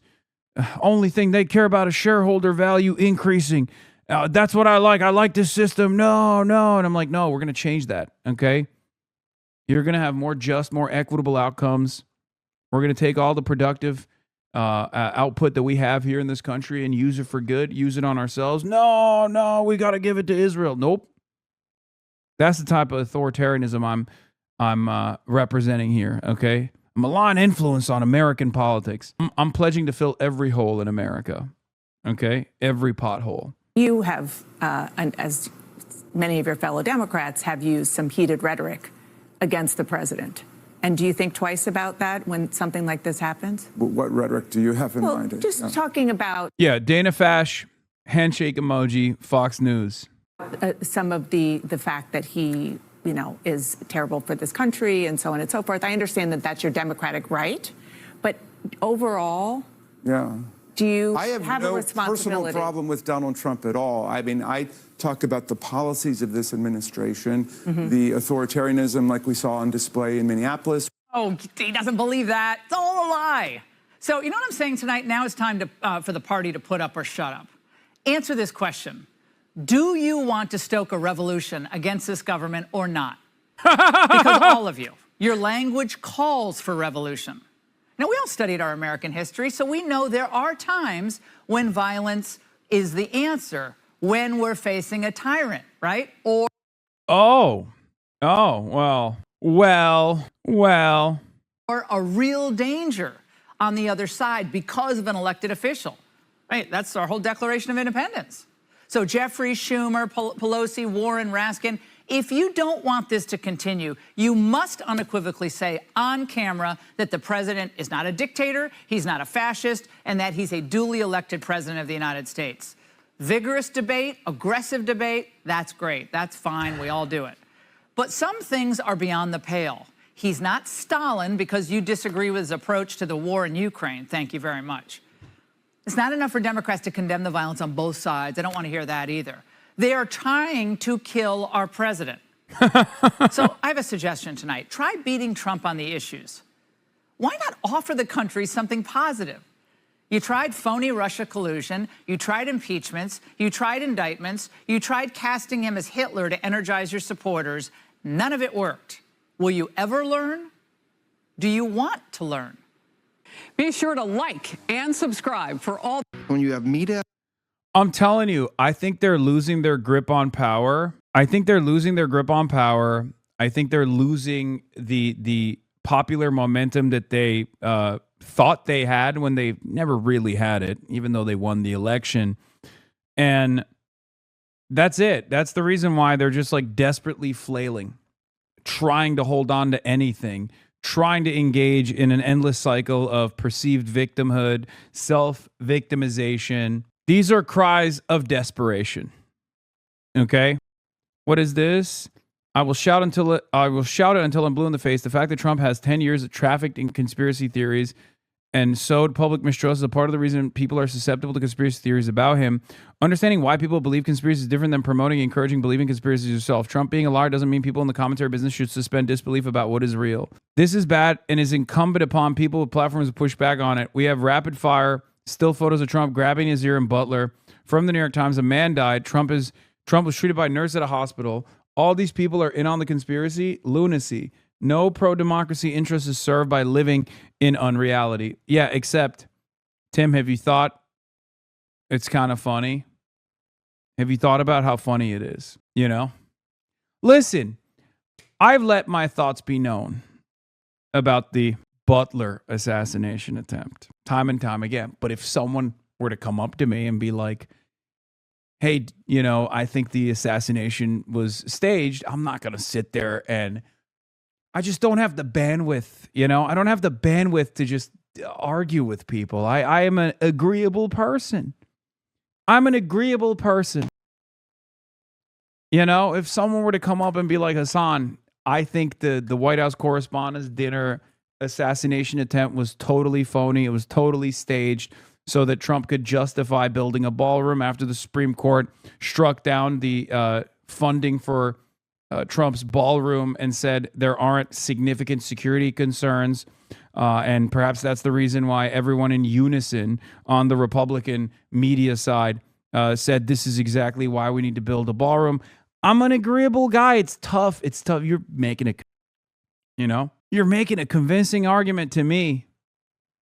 I want to disagree with you. And in my mind, I'm thinking maybe it's real, but you're bringing up some good points. Who can say what the reality is here? It's tough. It's tough. It's tough for me to argue against. I don't have that dog in me, if you will. I want to tell you what I think. I want to tell you what the truth is, but sometimes it's a little tough to get that point across. I guess I'm not looking a gift horse in the mouth, right? That would be unkind of me to do so. Media just being overly critical and calling the president horrible names for no reason and without evidence, without proof, it shouldn't surprise us that this type of rhetoric takes place. If you look at what it appears that this defendant had in his past, we're talking about somebody who is college educated, who has a job, who is otherwise living his life. Oh, I saw this is fucking hilarious. So acting Attorney General Todd Blanche blaming rhetoric for helping fuel threats against President Trump. In a new op-ed, our next guest warns how easy it can be to justify dangerous actions and raises questions about whether today's rhetoric and online culture can lower the barrier to violence. Psychotherapist and Therapy Nation author Jonathan Alpert joins us now. You got a new book that really goes into this. People should get it. I was going through your op-ed, and you talked about the people that explain these actions away. And you're seeing this, they become patients. The question is, where are they getting this from? Well, they're getting this from everything that's out there, whether it's social media, whether it's... Dude, this shit is so funny. I've been seeing this too. Capitalism is when mom says I can't have another bowl of ice cream. This is Hasan Lamau. Why are they dunking on photos that are 25 years old at this point, you know? I'm like 9 years old here. What the fuck? Like, what's the argument that like I used to be fat? I have noticed an uptick of people being like, you're a fat communist, you're a chubby communist. Like, people keep saying that. And I wonder if it's because like they get together in the same forums and they're like, oh, he used to be fat, he has body dysmorphia, let's try to attack him on that or something. Because, like, it's not going to fucking work. Like, yeah, I do have body dysmorphia, but I also know what I look like. I own a mirror, you know? Why don't they dunk on photos like this? Like, what? All you're doing is, like, fat shaming a 10-year-old. What the fuck? Like, what happened? You can't bully what I look like currently, so you have to bully the past? Like, all right, you know, I'm not 9 anymore. It's very weird that you have a photo of me as a 9-year-old in your phone. Very strange behavior. I heard when you bring up these photos, he gets pissed. No, why would I be pissed? What? Yeah, man, I'm sure he's very sensitive about you making fun of how he looked when he was 10. What's next? Are they gonna be like, oh, I have it on good authority that Hasan also refused to eat his vegetables, dude. Refused to go to sleep at nap time, dude. Fucking owned. Left-leaning politicians, they're hearing this, and if it gets into the head of the wrong person, they're going to take action. They feel it's their duty, their moral right even, to take action and eliminate this person that they hate, whether it's Trump or Charlie Kirk. So in their mind, they've rationalized this behavior. And we even have micro-looting now, and that's just... Or social murder. Social murder, or micro... Social murder is not a new concept. I didn't make it up. It's well established in the field of sociology. I don't like that so much of this discourse revolves around the opposition's refusal to understand certain sociological concepts. I think there was a point in time when we didn't used to do this. When there was something that another person brought up that you didn't fully understand, you didn't immediately go, dude, what the fuck is this? Stupid. I don't get this, so obviously it must be wrong. Like, that's what a stupid person does.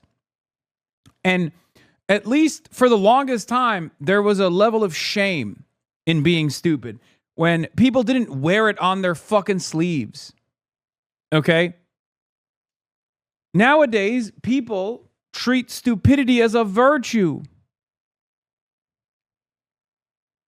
Microlooting, and that's permission to break the law.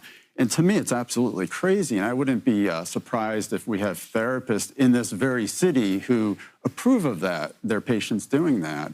Is that a field, is that an actual study where these non-criminal acts, but what people feel like is a harm to society from their political perspective, that it is justified a reaction to that? Well, they do, and it's the same old rant, that we've heard from Bernie Sanders for years now. The system is rigged, corporations are cheating people. So in the mind of these people, they feel like it's okay to steal a couple items from Whole Foods or even more from Dwayne Reed. I believe you can steal up to $800 worth of product now. So they justify it. They don't feel like they're hurting anyone, but it is actually hurting a lot of people. It drives prices, it ruins communities, it ruins neighborhoods. And part of the problem is my profession. We have therapists that are dividing this country. I actually know of therapists who refuse to treat someone if they voted for Trump. Are you kidding? Okay, all right. I don't care about this shit. Jesus Christ. Who fucking cares? Woe is me, bro. Woe is me. Oh my God. Oh my God. Conservatives are under attack all the time. Jake Tapper's doing a segment about me. So Alex Jones, or as many are calling him, the most washed man of all time. Oh my God. Oh my God. Alex Jones' audience turns on him for saying the White House Correspondents' Dinner not staged. That is incredible. That is incredible. A man who trafficked in unlimited conspiracy theories. You should do a 10-minute YouTube video responding to Van Jones' hit piece, Cook His Ass King, Nodders. I just think it's so washed. Can you explain to me why you promoted Tom Steyer, a billionaire, when we have a socialist on the ballet? Ramsey Robinson is a socialist. Why haven't you promoted, even brought his name up in this socialist community? I have talked about Ramsey Robinson.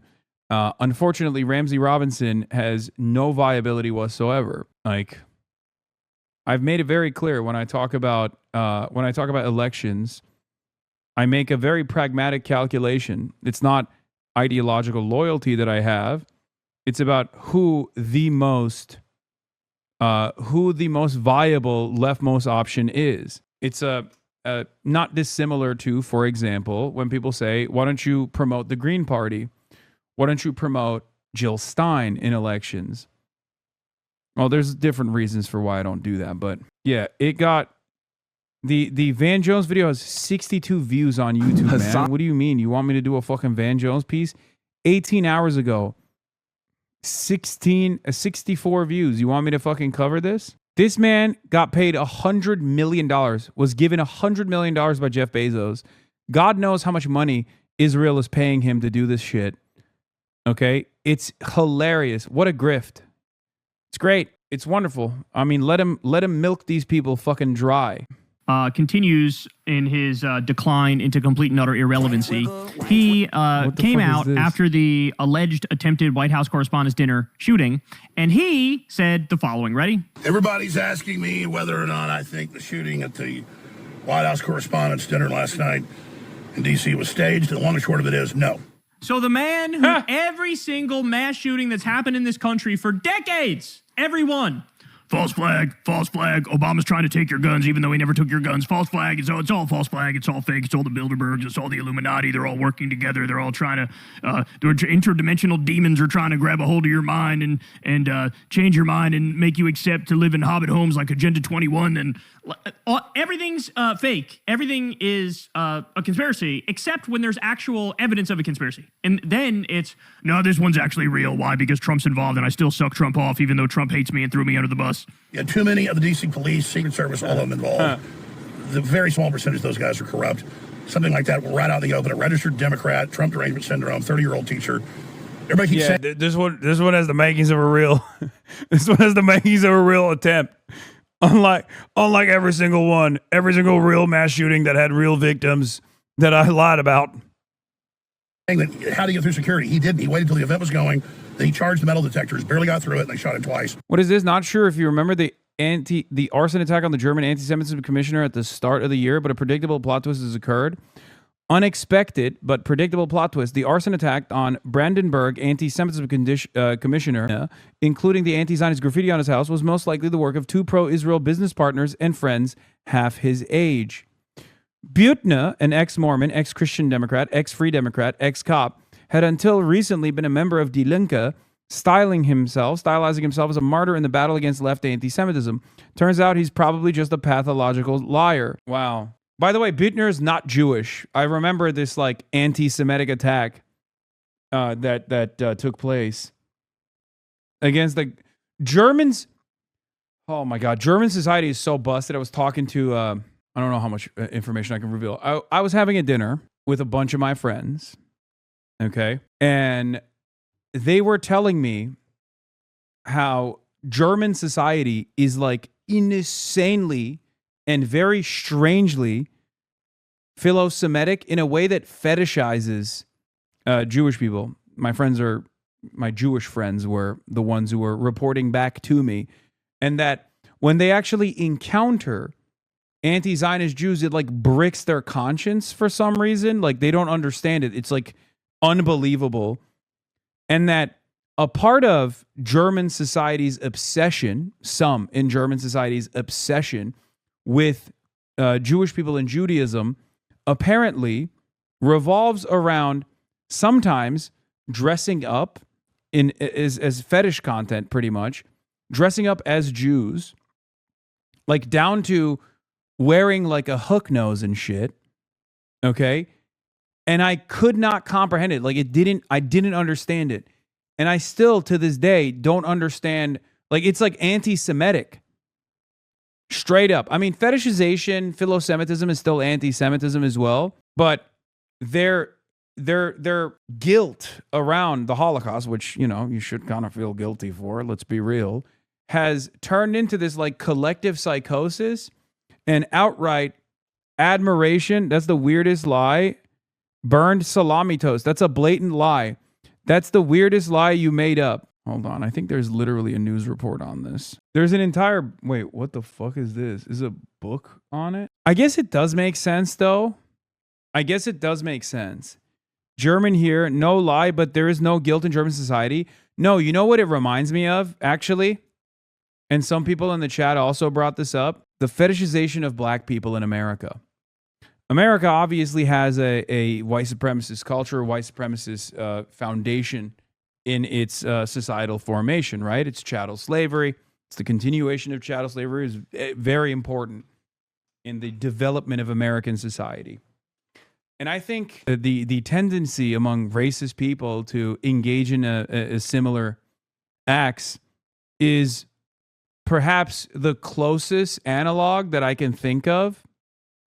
Correct, good comparison. I'm German, bro, and I genuinely don't think it's guilt for the Holocaust, even if they say this. I think it's literally just liking genocide and supporting every move Israel wants us to support. I find it very odd But there is this like weird fantasy. Jacobin wrote about this. I've seen the manifestation of this behavior already, right?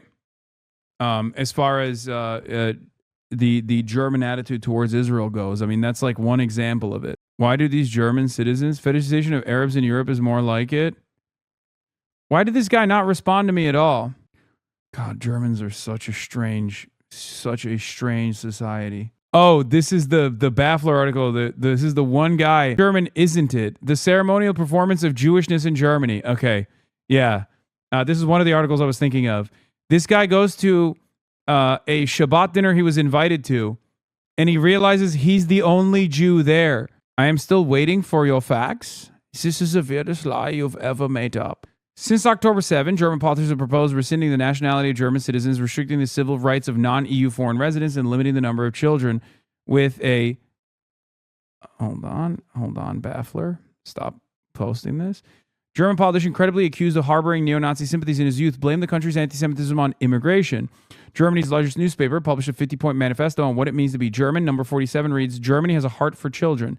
They are not beaten, but promoted. A prominent German journalist published an article on the title, The Jews or Agro-Arabs. We have to decide who we want to keep. The anti-Semitism commissioner, Baden-Württemberg, who is not Jewish, wrote, the Nazis were still hiding their mass murders, whereas Hamas celebrated them in the media, like Daesh before them. Yeah, this is what I was talking about. Then there are the literal costume Jews. I have twice witnessed large groups of Germans wearing kippot, once at a rally against anti-Semitism and once marching with a large police escort down Sonnenallee, the hub of Arab life in Berlin, chanting pro-Israel slogans. To hold a sign that says "Stop Genocide" or "From the River to the Sea" on that same street would invite certain arrests and potentially criminal prosecution. The police violently suppressed demonstrations and even basic symbols of Palestinian identity, where their fascination with Israel moves beyond it. Okay? Some years ago, a friend of mine was invited to a Shabbat dinner. The attendees all gave the appearance of being religiously observant. They knew the hymns. The men wore kippot, one even a payot. The host insisted that my friend recite the various blessings. Through a chance comment during dinner, he discovered he was the only Jew in attendance. They were Germans who enjoyed enacting Jewish rituals and wanted a Jew to unwittingly give his blessing. This is beyond like boomer philo-Semitism that you see amongst Americans in general. This is like something totally different. There is like a legitimate obsession. An actual Felix bit, yeah. I don't know what it is. I don't know where it comes from. I mean, I have some opinions. Like I said, it's very similar to like white people doing this to black people in America, for example. Right? Many more Germans than Wolf Hingst and Seibert feel Jewish. Jewish community archives evidence that many Germans attempted to discover their Jewish heritage after the war. Everyone seems to have a Jewish aunt here, or their grandparents were in the resistance, or maybe it was their great aunt. Others have simply converted. Walter Homolka converted to Judaism as a teenager and went on to become one of the most powerful rabbis in Germany. He effectively controlled the most important institutions associated with non-Orthodox Judaism in Germany and shared the stage with Angela Merkel and other politicians. Homolka did not hesitate to speak on behalf of all Jews when he said, the Shoah is no longer central to my generation. Not even his inordinate interest in Jesus would diminish his standing as a preeminent Jewish authority. His downfall began in 2022 when it emerged that his longtime partner had sent a cantorial student a video of an erect penis being stroked in 2019. Homolka was subsequently accused of abuse of power and discrimination by the Central Council of Jews in Germany. The whistleblower, identified as A, in the council's 800-page report about the affair, testifies that Homolka once encouraged him to take a job in South Africa where there were huge black cocks. I think it's a lot more akin to how white liberals treat native culture. No, absolutely. That too. 100%. That too. Many, many white people is a meme, but many white people also claim to be part native. They love the certain aspects of the culture, obviously, and it's not really. There's a whole fucking word for this phenomenon. Costume Jude. Wait, where's that chatter? There's an entire fucking word for it? Are you serious? Folly Magazine. Costume Jude.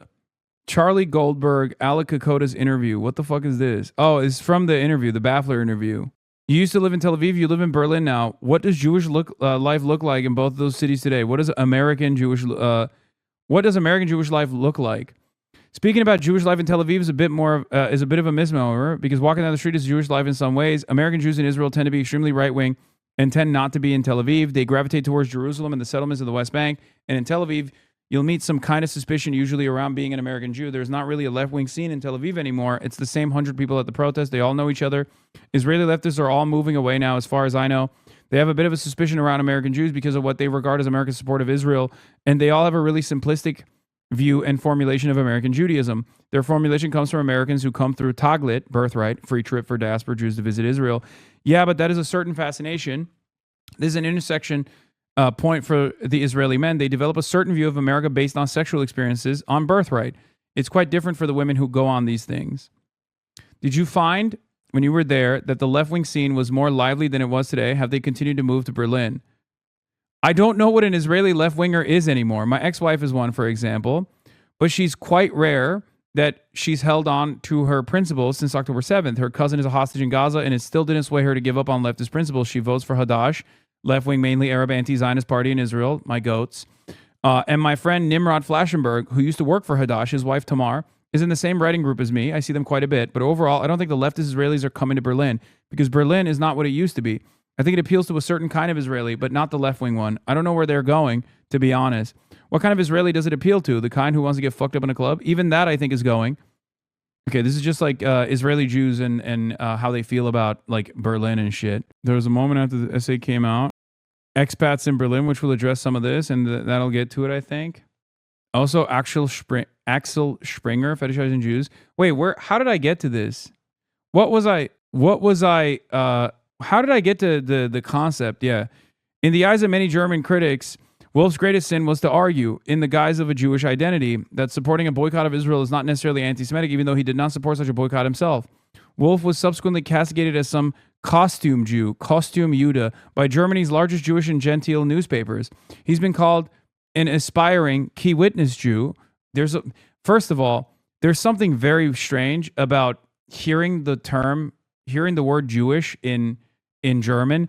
It automatically makes me react, you know? I just anything that I hear in the German language that revolves around Jews, Judaism, or associated words that have Jew in it, it's just like, that's weird. Should you be allowed to say that? Should you be allowed to use that word in the German language? I don't know. Yes, this sounds much more similar to how Americans interface with natives, like they are a people of the past who no longer exist, putting their customs on a pedestal as a higher virtue, wearing stereotyped outfits, and claiming descent when it's tenuous at best. It's not sexual, but it is a fetishization.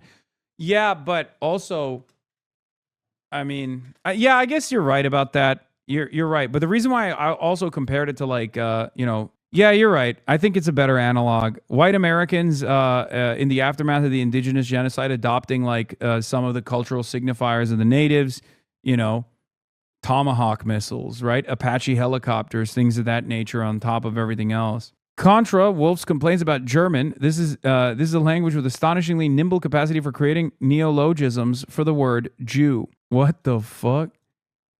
Alibi Jude, an alibi Jew, one who provides cover for anti-Semitic or anti-Israel rhetoric. Berufsjude, a professional Jew, a Jew by profession. Faschingsjude, a carnival Jew. Großvater Jude, someone who has one Jewish grandfather.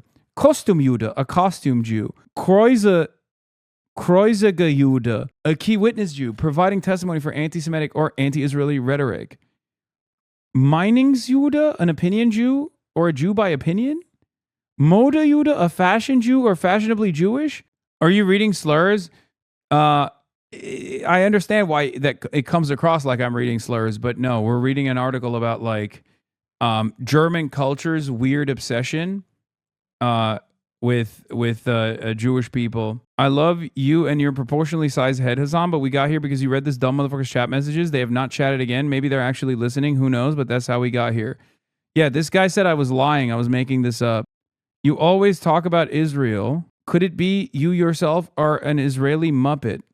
Aren't you the leftist Alex Jones? This is a blatant lie. That is the weirdest lie you made up. I'm still waiting for your facts. What kind of argument is this going to be? All this talk about Jews and you won't even wish your resident Jewish chatter of the year a happy 30th birthday? Damn, you're old as fuck, Megaphonics. It did sound so crazy as to be a bit unbelievable, but wow. Yeah. No, but like, what was the reason why I brought German philo-Semitism up? I can't remember before that. Oh, it was because of this...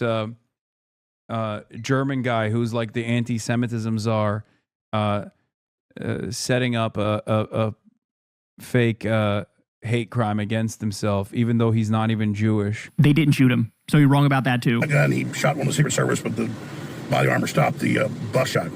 That's just the facts. That doesn't mean we don't have cover-ups of Epstein and cover-ups of a second shooter in Butler, Pennsylvania. See, now he's trying to soften it. There's a lot of other conspiracies, and I know I'm the conspiracy guy. So, yeah, all the other conspiracies are actual conspiracies, but this one is not, because this one actually is one where... Wait, is Alex Jones saying Butler, Pennsylvania had a second shooter? Wait, so he has a conspiracy theory for the Butler, Pennsylvania one, but he doesn't have a conspiracy theory for this one? This one is like... a conspiracy delivered on a silver platter, buddy. That's crazy. The leftists and the liberals are right about it, so therefore this one actually doesn't count, but all the other ones that are for right-wingers, those ones are real. Doesn't mean I just believe what Cash Patel and them say. But, there's footage of Cash Patel out in the dark. Cell phones are so good, though, you can hit, up the light, you can see him. He's all on his phone, not knowing what's going on, because they ushered him all out. But the guy did not get into the main ballroom. Trump's been told that that's not a safe facility. That's why he's never been there as president. But over the objections of the Secret Service, he did it. And that's why they want the ballrooms. It's got bulletproof glass and better security systems. Every other major country has facilities to do this. We don't. That's why Trump's. So now he's using this to do the, like, is he still in the group chats? I'm just going to ask a question. Is he still in the group chats? Is he still in the fucking, the MAGA group chats where Trump sends out the marching orders? You got to say that we need the ballroom, and this proves we need the ballroom. And he's like, yes, sir, I'll go out there and say that, even though you were just shitting on me publicly to millions of people the other day. I'll go out there and say, so yeah, we totally need the ballroom. Even though... Alex, it's a literal pay-to-play corruption scheme, you fucking idiot. If it was a Democratic president illegally building a ballroom and taking money from the Epstein-class billionaires to do it, he would be on top of that shit like white on rice, calling out how corrupt it is, connecting the dots for people, saying that this is the Epstein class in cahoots with the regime. But since it's Trump, it's actually the ballroom's a great idea. I love the ballroom idea. I love the fact that they're building a nuclear bunker underneath where they can go and hide as they usher in nuclear Armageddon. I think that's great. I'm going to try to get in that bunker myself. I'm going to try to suck up to them enough to get in that bunker. Charlie Kirk, definite cover-up going on there. Patel ordered the investigation of foreign involvement to be killed. The list goes on and on. But just because a bunch of other stuff is a lie does not mean that this is a lie. There are a lot of Democrats that want Trump dead. There are a lot of people openly saying they want him dead. And I think Trump, really needs to be a lot more careful. But at the end of the day, Trump says he's honored in that press conference. He must be getting something done. It's only presidents that get stuff done that they try to kill or kill, which is definitely a true statement. Unbelievable. Unbelievable. Dude, Trump literally called Alex Jones a fucking idiot. Like a bumbling fool. And he's still eating Trump's dick and balls and possibly ass too. Have some fucking decency, man. So fucking mega cucked to Trump, even though Trump threw him under the bus 1,000 times over. What a loser. What a loser. Now, by the way, this is glorious. So here are some of the replies. Some people were never told the story of the boy who cried wolf as a child. Integrity and transparency means something. Once they're lost, so is all trust. Somebody says, yeah, Alex done burned bridges with his longtime supporters. Nothing he says is relevant now, especially when we can see with our own two eyes how fake everything actually is. This person says, did anyone tell these people there's a shooter in the building and they're just sort of like standing around? Yeah, they lie constantly, oftentimes for like no reason, but this is totally real, guys. This person says, just because the other stuff is a lie, brother, do I have a theory for you? Old Alex has to make all that money back he owes. He got paid off as well, along with Candace and Tucker. That's all these motherfuckers care about is the money and fuck the integrity. LOL, Alex is a pathetic idiot, completely bought and paid for. Alex Jones said the suspect was shot twice. I believe that is wrong. I do not believe he was shot at all. Alex Jones is so fucking stupid. Does anyone listen to him, or do you watch it just to cringe at him? Can he fuck off already? Now we definitely know it was staged. LOL, Alex is protecting himself now. He knows it's fake and staged. Get the fuck out of here with this Alex Jones bullshit. Bro, Trump staged a fake shooting for Melania's birthday. Bro, 100% of people are like, fuck you. That's awesome. Oh, hell yeah. This is so completely out of control. This unironically reminds me of the Epstein saga. These guys trafficked in conspiracy over and over again, genuinely said that they were going to reveal the Epstein files back when they, for some weird and unforeseeable reason, assumed only Bill Clinton and Hillary Clinton would be implicated, not realizing that Donald Trump is basically buddies with Jeffrey Epstein and that numerous figures in his administration are directly connected to Jeffrey Epstein. This was the same thing in Trump 1 as well. Alexander Acosta, Trump's labor secretary, had to literally resign when the Epstein stuff came out again with the Miami Herald investigation. So it's hilarious that these guys who traffic in the Epstein stuff did not realize how this could blow up in their own faces. Back against new calls from the First Lady and the President, basically to get him fired, this time over a joke he made last week, days before the White House Correspondents' Dinner. And of course, our First Lady Melania is here. Look at Melania, so beautiful. Mrs. Trump, you have a glow like an expectant widow. Again, that was days. That was a banger, by the way, straight up. Like, that was actually a very fun. Uh-oh, we got friendly fire? Yeah, I know. Secret Service agent shot during Trump assassination bid may have been hit by colleague. I know. I brought this up. I suspected that was the case the first night, and people got mad at me. Before the incident Saturday night, the attempted shooting there. But now the First Lady says his words, Jimmy Kimmel's words, are corrosive and that they deepen the political sickness within the country. And she added, it is time for ABC to take a stand. President Trump also said that Kimmel should be fired and said the joke was a despicable call to violence. Kimmel pushed back during his monologue overnight. Obviously was a joke about their age difference and the look of joy we see on her face every time they're together. It was a very light roast joke about the fact that he's almost 80 and she's younger than I am. It was not by any stretch of the definition a call to assassination, and they know that. I've been very vocal for many years speaking out against violence in particular, but I understand that the First Lady had a stressful experience over the weekend, and probably every weekend is pretty stressful. I like that he did not back down, by the way, and he just doubled down, tripled down, quadrupled down on this. Beast mode. I can't believe I'm saying this, but I am 100% in support of Jimmy Kimmel on this endeavor. Okay? I listened to this earlier. He just doesn't give a shit. He's like, he just keeps going boom, boom, boom, boom. This is exactly what you're supposed to do, by the way. These guys are cynical, sinister assholes. Okay? They traffic in some of the most dangerous rhetoric, some of the most violent rhetoric. Do not back down. Only apologize if you did something worthy of an apology. Okay? That's been my policy. That's been my policy since day one. Okay? Unironically, the only apology that you're delivering, if you've done something worthy of an apology, you're delivering not because people are going to be sincere going forward, by the way, and they will even use that apology against you. You're just doing it because it's the right thing to do. Okay? Apologies in this day and age are no longer done so that people understand sincerely where you're coming from and they feel like you are genuinely apologetic, that you've actually wronged someone and you've done some harm and you're actually speaking to that. No. Apologies across the board, unconditionally, even if it's a worthy apology, are never treated with acceptance. Apologies are treated as an admission of defeat in this day and age. It's not, nobody cares about remorse. Nobody cares about the truth. Let's be real. It's a corrosive environment. However, that is the environment. Okay? That's just how it is. Like it, love it, hate it, doesn't matter. That is precisely how it is. Having said that, I still will every now and then deliver apologies when I feel like I've done something wrong. Okay? When I've actually done something wrong and I do have remorse for it.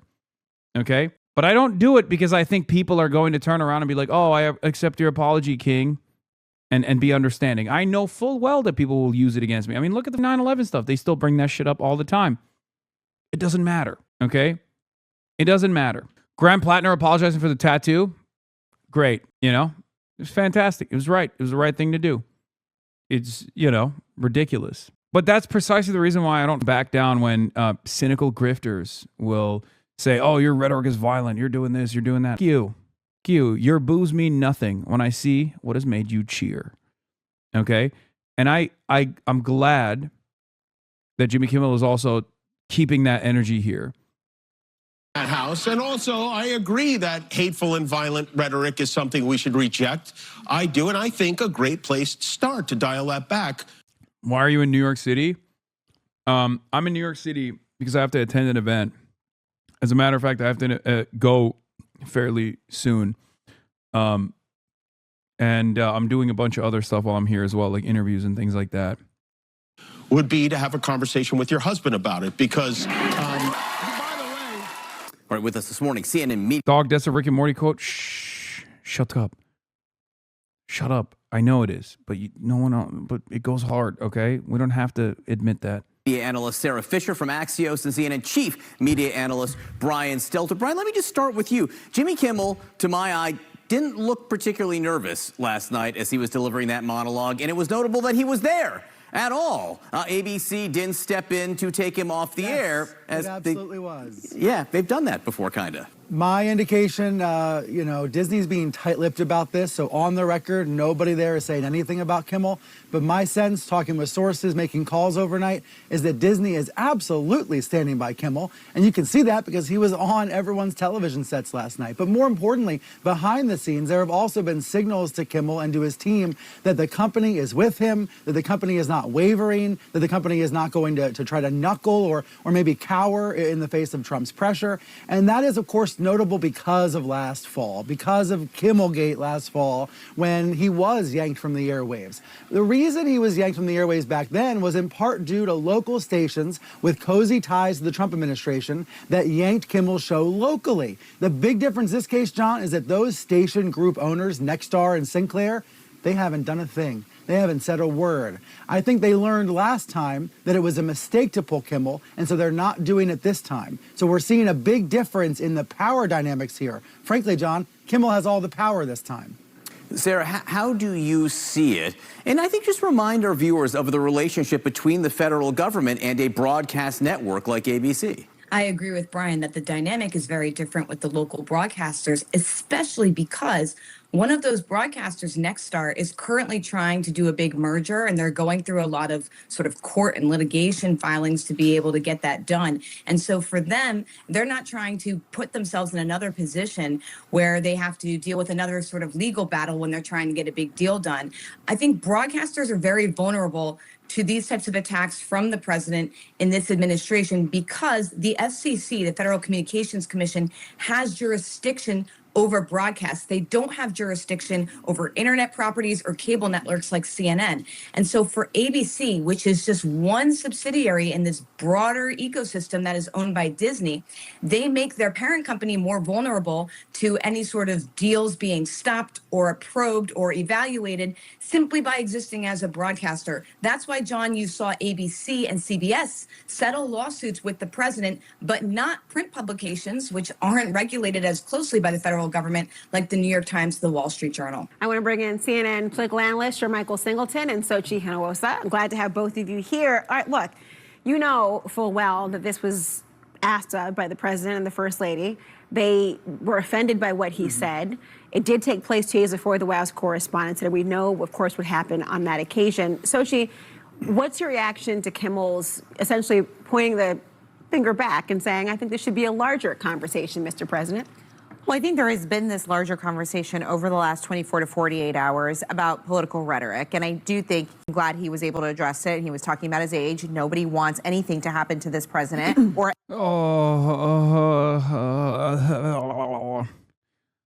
There is, I do experience a little bit of joy seeing CNN have to do the autism power hour that I have to engage in all the time with my audience anytime they see any joke on screen. Okay. It is kind of funny to watch mainstream media go through the motions as well and be like, well, technically the joke was actually about, her hating Donald Trump and the fact that Donald Trump is old. It's wonderful that they also now have to address all of this shit. Yeah. Legalize comedy is what I say. But on that note, I must leave you early. This is a true half-day Hasi moment, 4 hours and 25 minutes. because I have to go. I have to go to an event. So, love you guys, and I will see you tomorrow. Tomorrow night, I will be lifting with Chi Ose and perhaps another super special, super secret guest that may be in town. Not sure if we'll be able to make that happen, but we're working on it. Phoning it in, shrinkflation, yes. But yeah, tomorrow, Chi and I go meat for meat. Okay? And let me tell you, he's got a whole lot more meat than I do, okay? I mean, have you seen that man? He's out there doing powerlifting competitions and shit. But yes, I will be in New York City still. But Half Day Hasi is officially commencing. Part-time piker. Get it out of the way. Yes, we're going to be lifting on stream.